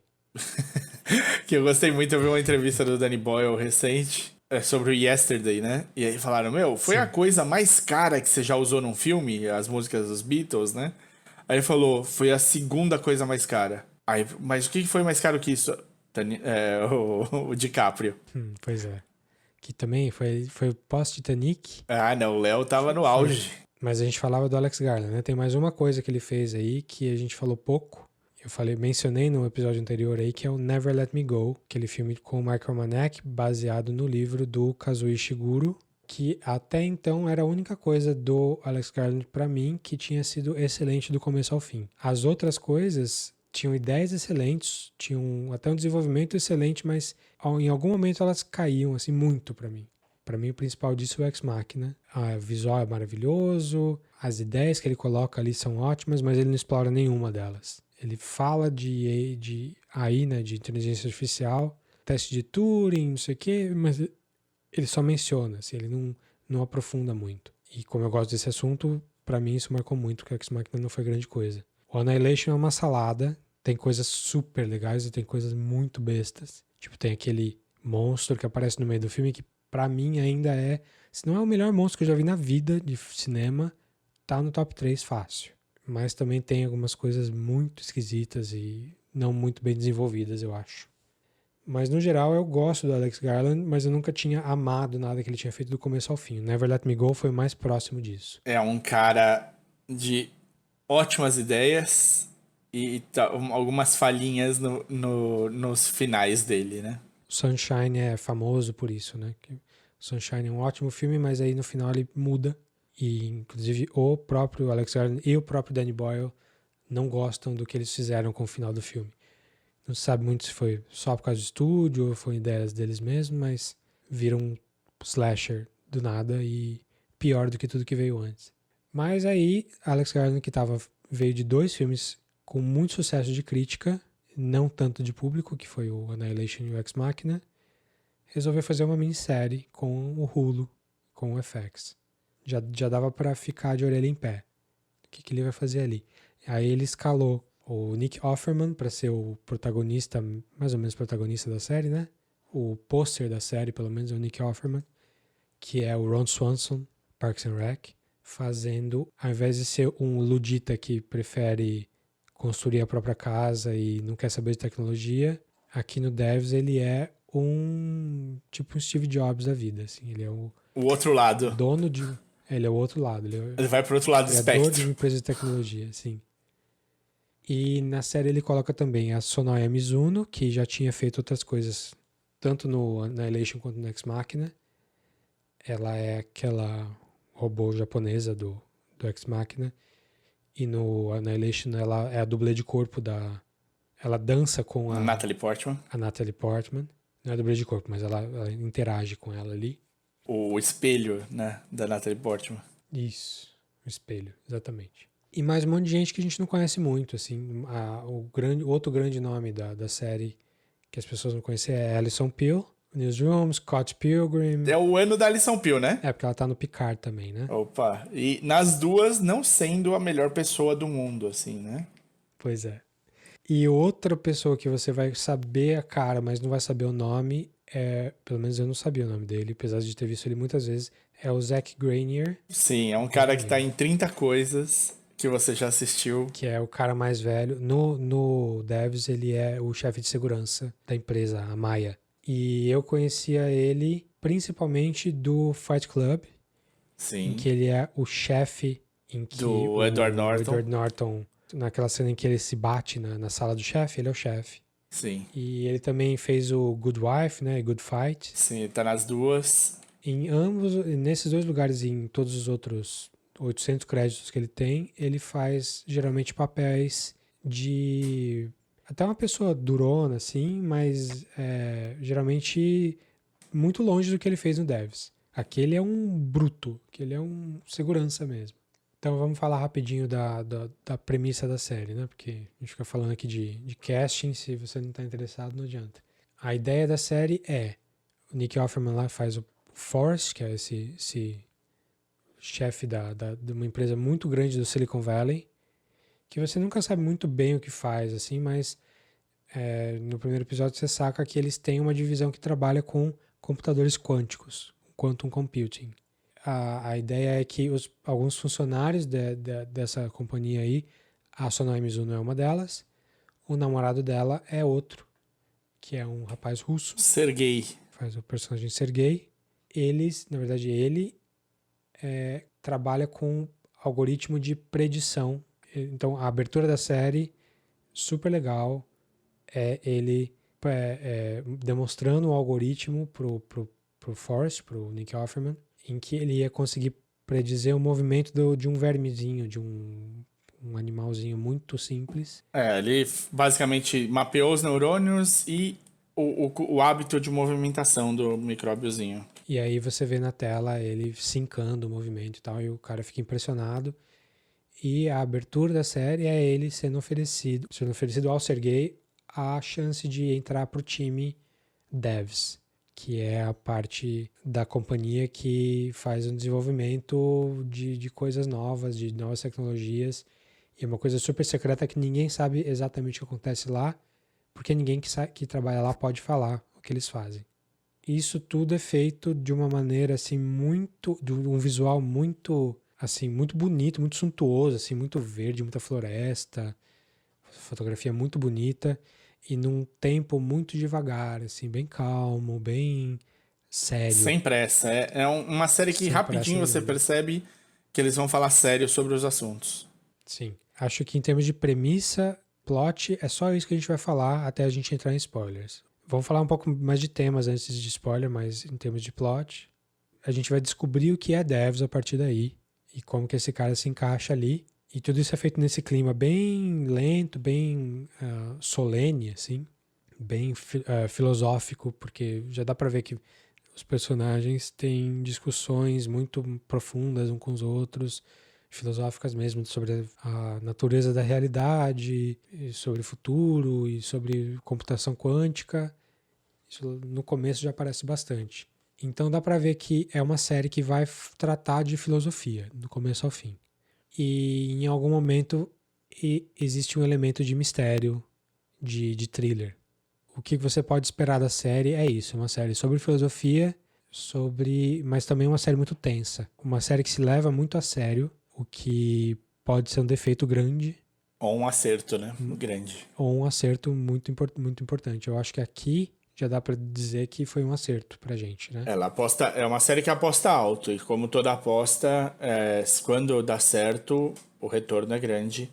E essa série apostou alto e deu certo. Uma coisa que eu não posso deixar de comentar é o trabalho da trilha sonora. Nossa senhora, sim. Era outra coisa que eu ia falar bastante. Se a fotografia é o cara- incrível e é super bonito e tem todo um trabalho estético pra fazer, a trilha sonora dá o mood da série o tempo todo, te põe na beira da cadeira quando precisa pôr, te deixa acachatado quando você precisa tomar uma porrada. É uma série que se você não assistiu um episódio, mas ouviu o episódio, você vai ter plena noção do que tá acontecendo na série.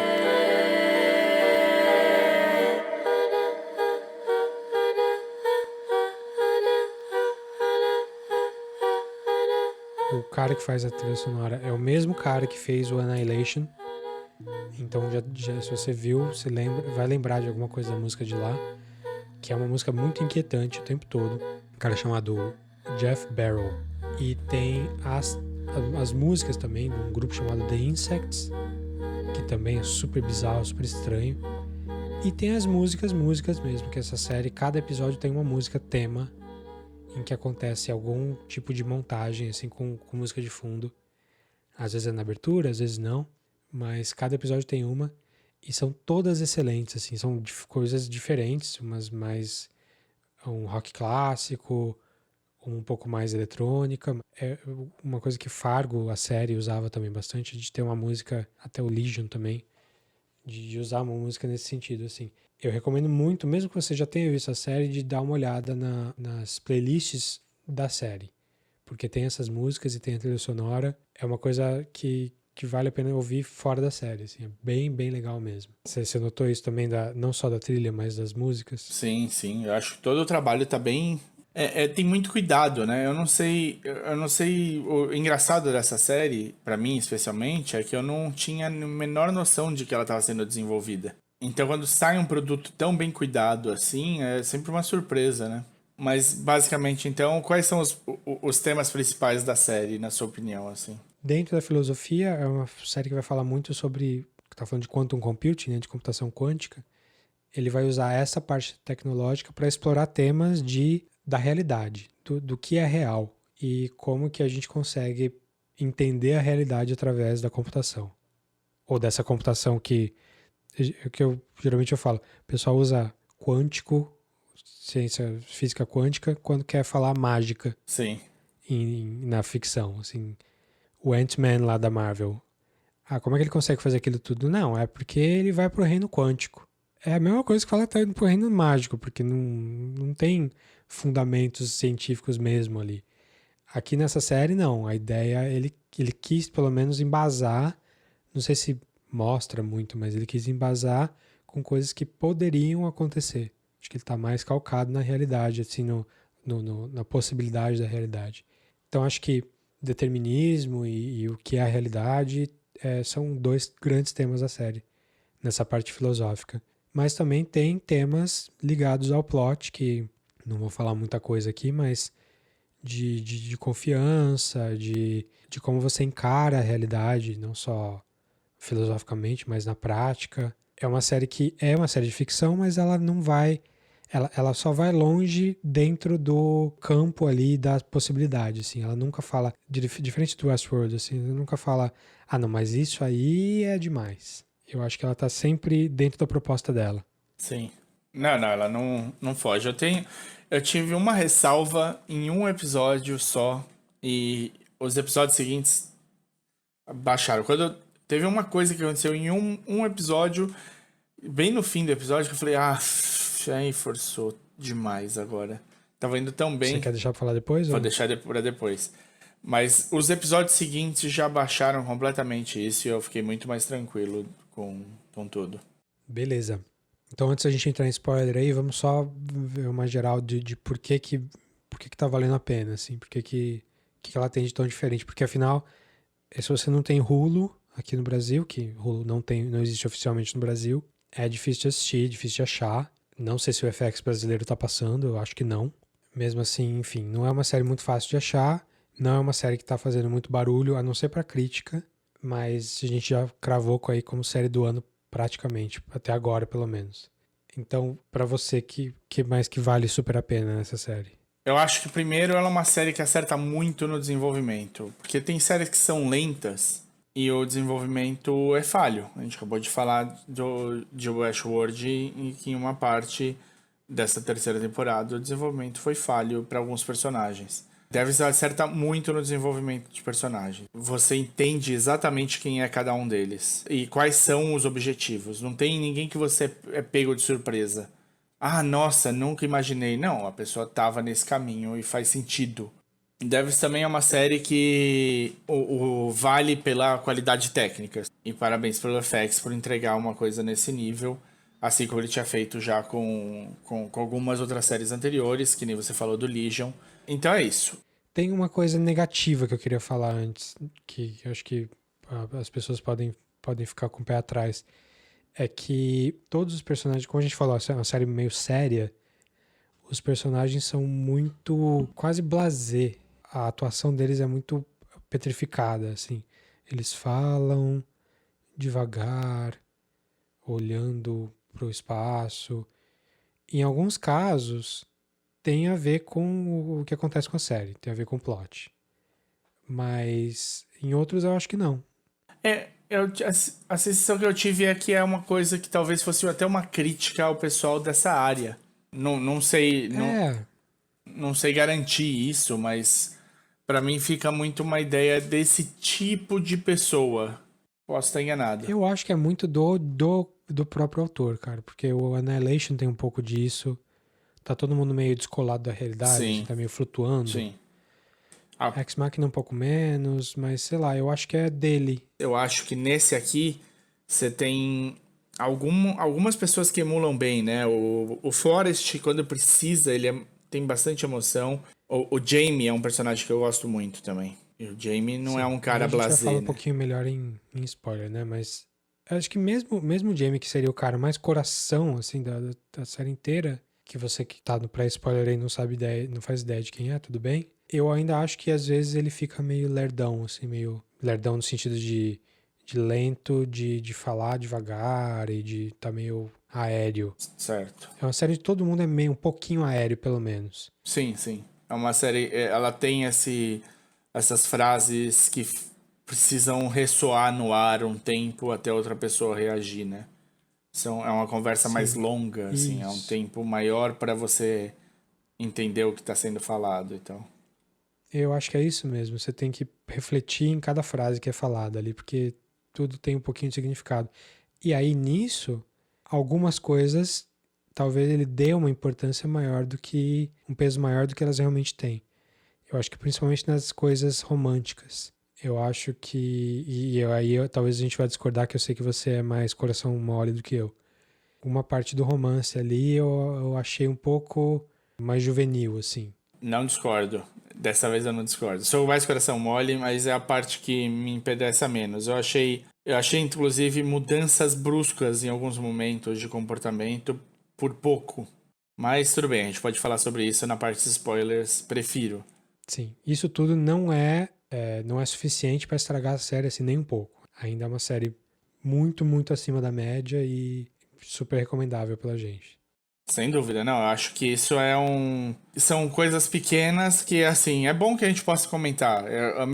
Da mesma maneira como você apontou coisas, por exemplo, quando a gente falou do Beast Boy Story aqui, pra mim não diminuiu o quanto eu gosto ele ter falhas. Eu acho que eu não espero um produto perfeito. Eu espero um produto bem trabalhado. E esse é um produto cultural muito bem trabalhado. Sim. Muito bem, vamos expandir um pouquinho essa conversa falando com spoilers. Poxa, por favor, né? Eu tô aqui batendo na trave do spoiler o tempo todo. Você vai ter de fazer altos cortes aí. Não, acho que por enquanto a gente tá bem. Vamos lá. Então, a partir de agora, spoilers para devs.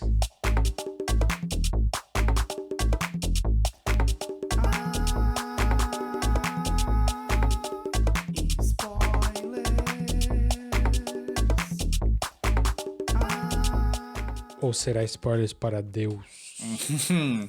Você tá abrindo spoiler já com isso? Muito bem. Ué, você tá ouvindo depois da musiquinha de spoiler, azar o seu. Exato. Spoilers para Deus.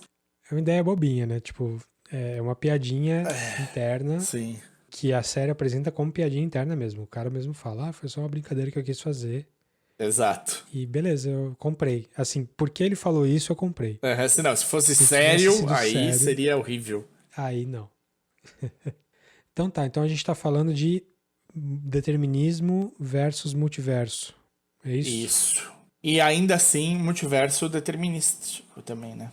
Se todas as variáveis podem ser calculadas, tá tudo pré-determinado, mais de certa ou menos, maneira. né? Eu gostei muito da sacada final, assim, em que o único jeito de você desobedecer, de você escapar do determinismo, é você saber que existe o determinismo, você saber exatamente o que vai acontecer, e só assim você pode desobedecer. Porque se você tiver um filetinho de dúvida, você não consegue desobedecer. Você tá dentro da que tá pré-determinado. E aí ela vai e ela faz, ela desobedece, consegue quebrar o ciclo, mas ainda assim o outro cara, outra pessoa, resolve não deixar isso acontecer. Que é o cara mais velho lá que tá do lado de fora e que derruba, que hackeia aquele elevador pra cair no chão. Pra matar eles mesmo assim. O Stewart. Eu fui gostando cada vez mais do Stewart na série. Puta, eu adoro aquele ator. Toda vez que eu vejo ele, eu gosto dele. Ele é bem carismático pra mim. Ele é muito bom. E a narração dele, quando tá chegando, o Forrest tá chegando e ele tá narrando, é maravilhosa. Ele, tipo, você não sabe quem fala isso? Você não sabe? É bom que eles arrogante, né? é bom que eles colocam isso na série. E é mais interessante ainda, ele ganha pra mim um ar quase mítico e místico. Quando ele tá na porta, depois que o Forrest chega e tudo acontece ali, ali ele chega, tipo, sei lá quantas horas depois do Forrest chegar, e ele tá lá ainda. Ela vai e faz tudo com o Forrest. Quando ela volta, o cara tá lá ainda, né? Pra mim, ele fica quase como uma figura, um safeguard, assim, né? Porque pelo que ele faz, pela atitude que ele toma, seria tipo num programa, a salvaguarda daquele programa funcionar mesmo se ele tiver um pau, né? Aí você pode interpretar de várias maneiras. Ou ele é o cara que viu o futuro e viu que se ali ele desobedecesse, ele já previu que o universo ia acabar, e aí ele precisaria fazer alguma coisa contra, então por isso que ele estava ali para salvaguarda. Ou ele só estava agindo conforme o programa dele, que era salvaguardar o universo, assim. Ou é uma coisa pensada, ou é uma coisa determinística. De qualquer maneira, ele conseguiu manter o status quo. Assim, é uma série que se preocupa o tempo todo em dizer, olha, o status quo é imutável, e aí no final fala, mas tem um jeito de escapar, e aí... Mas não tem um jeito de escapar. Mas não tem um jeito de escapar, exatamente. Achei super legal essa ideia. E esse cara representa um pouco isso. Talvez a gente pudesse ter tido um pouco mais dele. Sim, do Stewart. Dos motivos dele. Porque realmente fica em dúvida. Tipo, o que será que aconteceu na cabeça dele ali pra ele estar ali naquele momento? Eu achei interessante também, porque a sensação que eu tive é que a Lyndon, em todas as opções, cairia. É isso mesmo? O Lyndon. Perdão, o Lyndon. É uma atriz que faz, mas é o Lyndon. Na série Eu fiquei super em dúvida, cara. Eu fiquei em dúvida várias vezes. É homem ou mulher? Ou nessa época não importa? E por que eu tô preocupado? É um menino... Mas é um menino tão bonito e eu tô tendo problemas com esse menino aqui. Aí eu fui ver que era uma atriz. É uma atriz. E eu acho, pra mim, ótimo. Maravilha. Faz super bem, mas na série eles chamam de He o tempo todo, então... Não, é ele. Depois eu vi. É de propósito. Eles escalaram uma mulher pra fazer, mas o papel é masculino e é pra ser andrógeno de qualquer maneira. Mas então, a história do Lyndon caindo é bem legal também, porque a Katie, né, que a Alison Pill faz, ela não viu nenhuma vez que ele não caiu. Mas não quer dizer que ele não caiu. Uhum. Não quer dizer que não teve. Ela só não viu nenhuma das permutações. Mas só essa informação foi suficiente para que ele caísse. Sim. Talvez se ela tivesse falado que, sei lá, se ela tivesse visto, ou se ela só tivesse mentido e dito que ele não ia cair em algum momento, talvez ele não caísse. Acho que aquela cena dele caindo várias vezes e provando que nenhuma ele não cai, é meio que, pra gente, é a pá de cal na história de tipo, o multiverso meio que não importa, o determinismo fala mais alto. Mas depois eu acho que não é só isso. Porque tem tudo aquilo que a gente acabou de falar, da história de você desobedecer só quando você tem certeza de um outcome, assim, você consegue obrigatoriamente desobedecer. É interessante como eles usam nesses episódios finais o fato deles saberem o que vai acontecer no futuro pra fazer o futuro acontecer como eles querem, de certa maneira. Sim, é o cíclico, né? O Ouroboros. Sim. Exatamente, um Ouroboros dentro da própria série. Porque elas falam abertamente do que eles já viram e porque eles já viram, a coisa acaba acontecendo como eles tinham visto. É interessante. E aí fica a dúvida. Será que eles não testaram desobedecer nem um pouco? Nem a coisa, eu vou ver daqui 5 segundos e eu vou tentar desobedecer? Como é que foi isso? Sim. Em nenhum momento a gente sabe se alguém tenta. Todo mundo tem aquele demo que o Stuart faz pra Com 1 segundo, né? pessoal mais jovem lá, de 1 segundo, que é super freaky, mas todo mundo se mantém dentro todo mundo fica dentro da programação ali, né? Ninguém consegue desobedecer. Interessante. É um debate, é uma coisa... Eu não sei exatamente o que tirar. Dentro da ideia, o que parece é que seria impossível. Agora, pensando... Assim, eu gosto muito de uma coisa que eles fazem, quase que sem querer, eles podiam ter ido até um pouco mais longe nisso. Ser uma série sem protagonista. A protagonista acaba virando a Lily. Mas quando começa a série, o protagonista é o Sergei, não é a Lily. Sim, é quase um spoiler. Mas se você lê a sinopse do IMDb, já começa lá, tipo, a investigar o assassinato, a investigar a morte suspeita do namorado, Lily, não sei o que lá. Sim. Se tá escrito isso, pra é mim um foi spoiler. Se tá escrito não é, mas pra mim foi. Foi bom eu não saber disso. Foi bom eu saber, foi bom eu achar que era o Sergei e não ela. Não, eu também, eu concordo, eu não li nada sobre, eu só comecei a assistir. Apareceu ali do Hulu, eu gostei e comecei a assistir. Eu achei muito legal eu ter certeza que essa é o Sergei, o personagem principal, virar a Lily. E aí quando a Lily vai ser hospitalizada lá, eu achei que eu ia passar pro Jamie. Achei que ia trocar também. E pra mim ia continuar sendo interessante mesmo trocando o protagonista. Quantas vezes fosse. Eu achei que essa passagem, se fosse feita dessa maneira, não ia estragar em absolutamente nada pra mim. Mas pelo jeito a série tava com uma ideia um pouco menos radical. Sim, assim, não, menos... por um instante o protagonista foi o Jamie. Por um instante. Porque o Jamie é que tem de fazer as coisas acontecerem pra trazer a Lily de volta, né? Sim. Agora, onde a série quase me perdeu?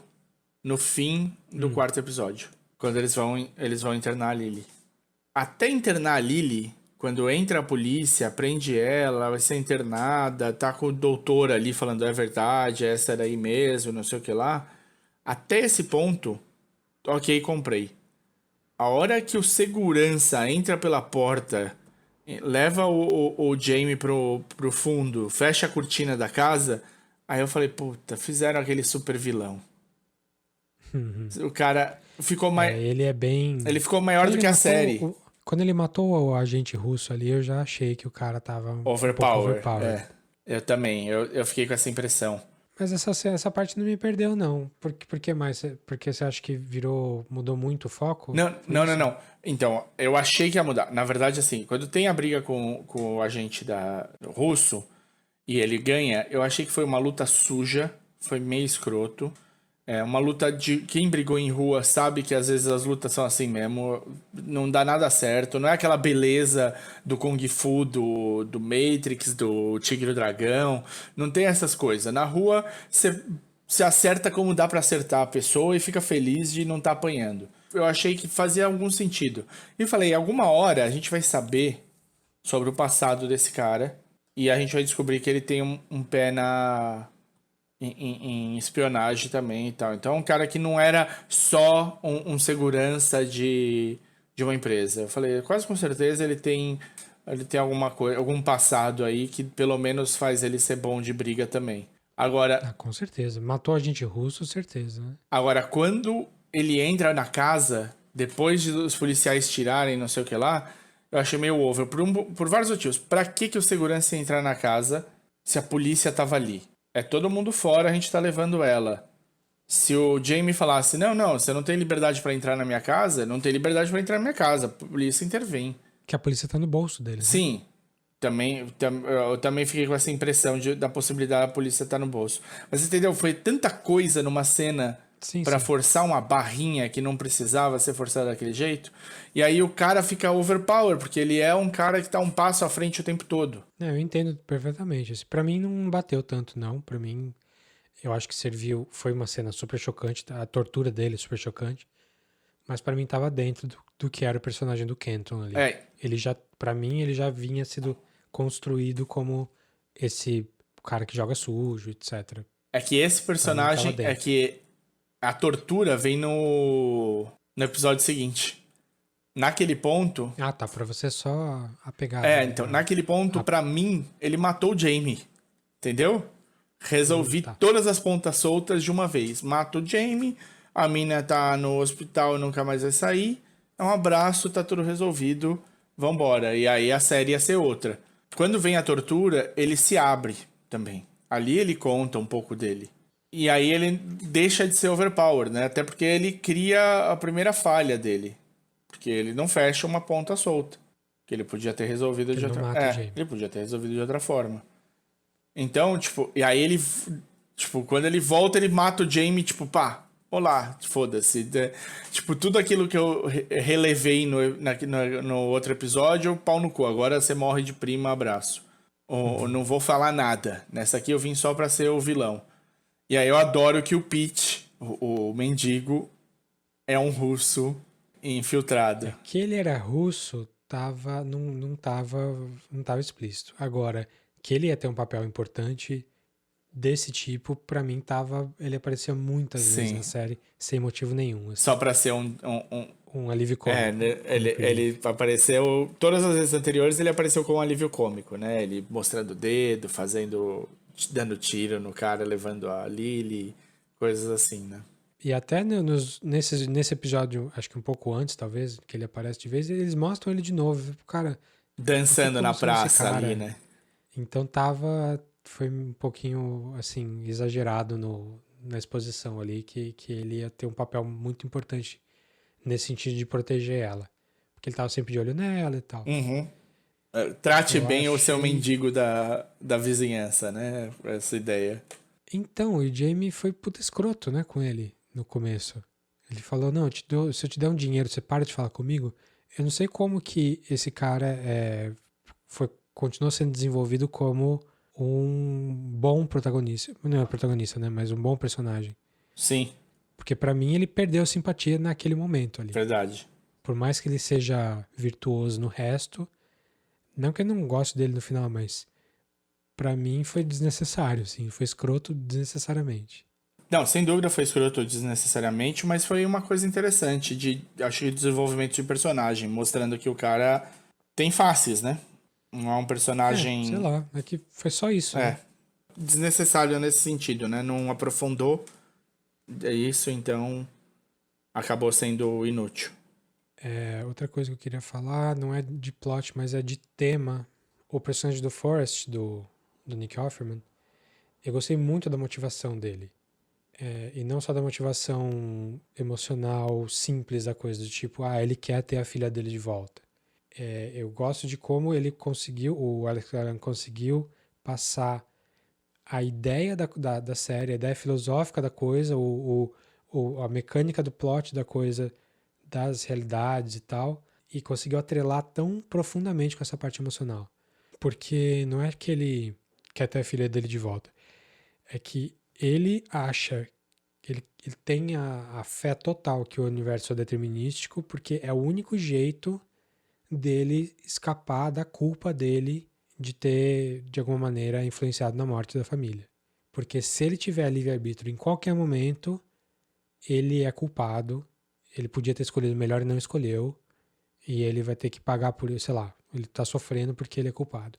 Então, quando alguém apresenta a ideia para ele dos multiversos, para ele, não, de jeito nenhum, isso não pode ser, não pode acontecer, porque no multiverso eu tenho escolha. No multiverso tudo pode acontecer. Sim. E como que isso é 100% o tema da série, sem ser só o tema emocional. É como eu achei essa união, assim, super bem balanceada, uma ideia boa, uma boa sacada. É uma ideia de livro, não só de filme. Sim. É uma ideia que dá pra construir, a série toda é construída em cima disso, sem ser exatamente sobre isso. Acho que é o grande trunfo, assim, pra mim. Não, eu gosto muito. Eu gosto muito desse trabalho. Porque isso poderia ser deixar piegas até, né? Apesar de ser um puta tema pesadíssimo e necessário de ser falado, poderia mudar extremamente o estilo da série, né? Porque é um peso absurdo que carregaria. É o que separa um filme do Nolan, que é a pessoa se remoendo pela morte da esposa. Morte da esposa. E aqui não é só a morte não é só um catalista, a morte é a causa muito mais profunda de tudo que tá acontecendo ali. Tipo, a série só existe para tratar de ideias que têm a ver com a morte, com o remorso da morte, mas de uma maneira muito mais complexa do que só me sinto culpado. Sim. Então achei ponto para Alex Garland aí, ele me vendeu os próximos projetos dele aí, só nessa ideia da série. Então, basicamente, pra você, esse é o grande acerto do Garland. Pra mim eu acho que não tem muito ponto negativo, não. Também não. Eu fiz essas ressalvas todas, a gente falou sobre essa coisa do distanciamento emocional de alguns personagens enquanto em cena.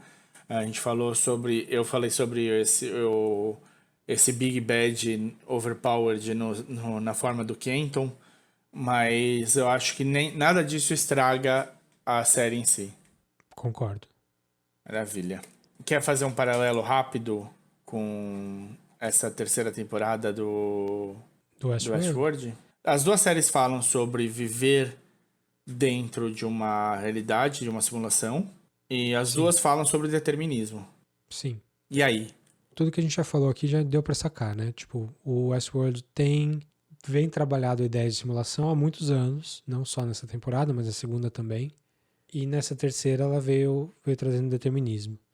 Eu acho que ainda assim eu prefiro do Devs em ambos os casos aí, porque o Devs conseguiu construir um negócio mais coeso, como a gente estava falando. Apesar do Westworld ter coisas super legais e payoffs emocionais super interessantes também em alguns casos, eu acho que aqui no Devs isso não é só o plot, isso faz parte do tema e faz parte... Eu acho que encaixou muito melhor, assim. Não precisou ficar fazendo um monte de plot twist babaca, não precisou que você adivinhasse tal e tal coisa, tá tudo ali na tela. Não é nada fácil de entender, você tem que meio que digerir aquilo que está acontecendo, mas funciona mesmo assim, não precisa de especulação. Eu achei muito, muito mais bem encaixado, muito mais elegante do que o Westworld. O Westworld é meio bagunçado. O Westworld aqui e ali trouxe boas ideias nessa questão, né? Até na parte de determinismo, como você tinha falado já na parte do Westworld, de ter algumas coisas que são novidade, mas eu acho que o acabamento do Devs é muito melhor, né? O Devs entrega um produto completo que você pode viajar em cima e se questionar sobre uma série de coisas, e agora, e a partir de agora e tudo mais, mas tá ali, o produto tá fechado, redondo, aparado, não tem arestas, você não vai se cortar de nenhum jeito, tá feito, tá entregue, né? O Westworld patinou, eu acho, em algumas das questões, especialmente quando ele resolveu, desta vez, trabalhar sobre o determinismo, né? Simulação ele trabalha bem, já não é de hoje, como você disse, mas essa temporada que era sobre determinismo, ele trouxe boas ideias, mas não sei se ele conseguiu entregar o que ele queria. Sim, a ideia central da temporada, que é aquilo "For you is not impossible, it's just fucking hard", é legal, tem a ver com o que o Devs fala também, mas não acho que foi explorada o suficiente no Westworld, e também tem o grande problema da série do Westworld, é que é uma série que tem que ter mais temporadas, você vai ter mais uma, então você não amarra todas as pontas. Sim. Inclusive você deixa um monte de coisa solta ali. Quem sabe, se for muito bem feita nessa próxima temporada, a gente retorne pro tema e possa fazer um link direto para esse episódio aqui. Sim. O Devs, como é uma história fechadinha, que acabou ali, o cara pode falar, não, é só isso que eu tenho para falar sobre isso, vou amarrar tudo que eu puder. E é isso aí, acabou, tchau. Perfeito. Quer adicionar mais alguma coisa? Acho que não, acho que falamos bastante já, acho que tá bom. Tá. Mas claro que a gente não falou de tudo que é legal na série, tem muito detalhezinho. E alguns pontos negativos que a gente também talvez pulou ou esqueceu. Então, maravilha. Muito bem. Então, vamos encerrando por aqui. Vamos ficar de olho no que mais o Alex Garland fizer aí. E se você lembrar de coisas aí, coisas que a gente não falou, manda pra gente, que a gente pode discutir em outro episódio também, porque a gente gostou muito da série. Quanto mais puder falar dela, melhor. Sem dúvida. Então manda pra gente, fala com a gente, pode ser por e-mail, no podcastcatchingup@gmail.com, Ou no Facebook, facebook.com/podcastcatchingup. ou procura a gente tanto no Twitter quanto no Instagram, com @podcatchingup. Ou se você quiser falar diretamente pra mim ou pro Davi, eu no Twitter sou @odesinformante. E eu sou @dedonato. Maravilha. Até a próxima.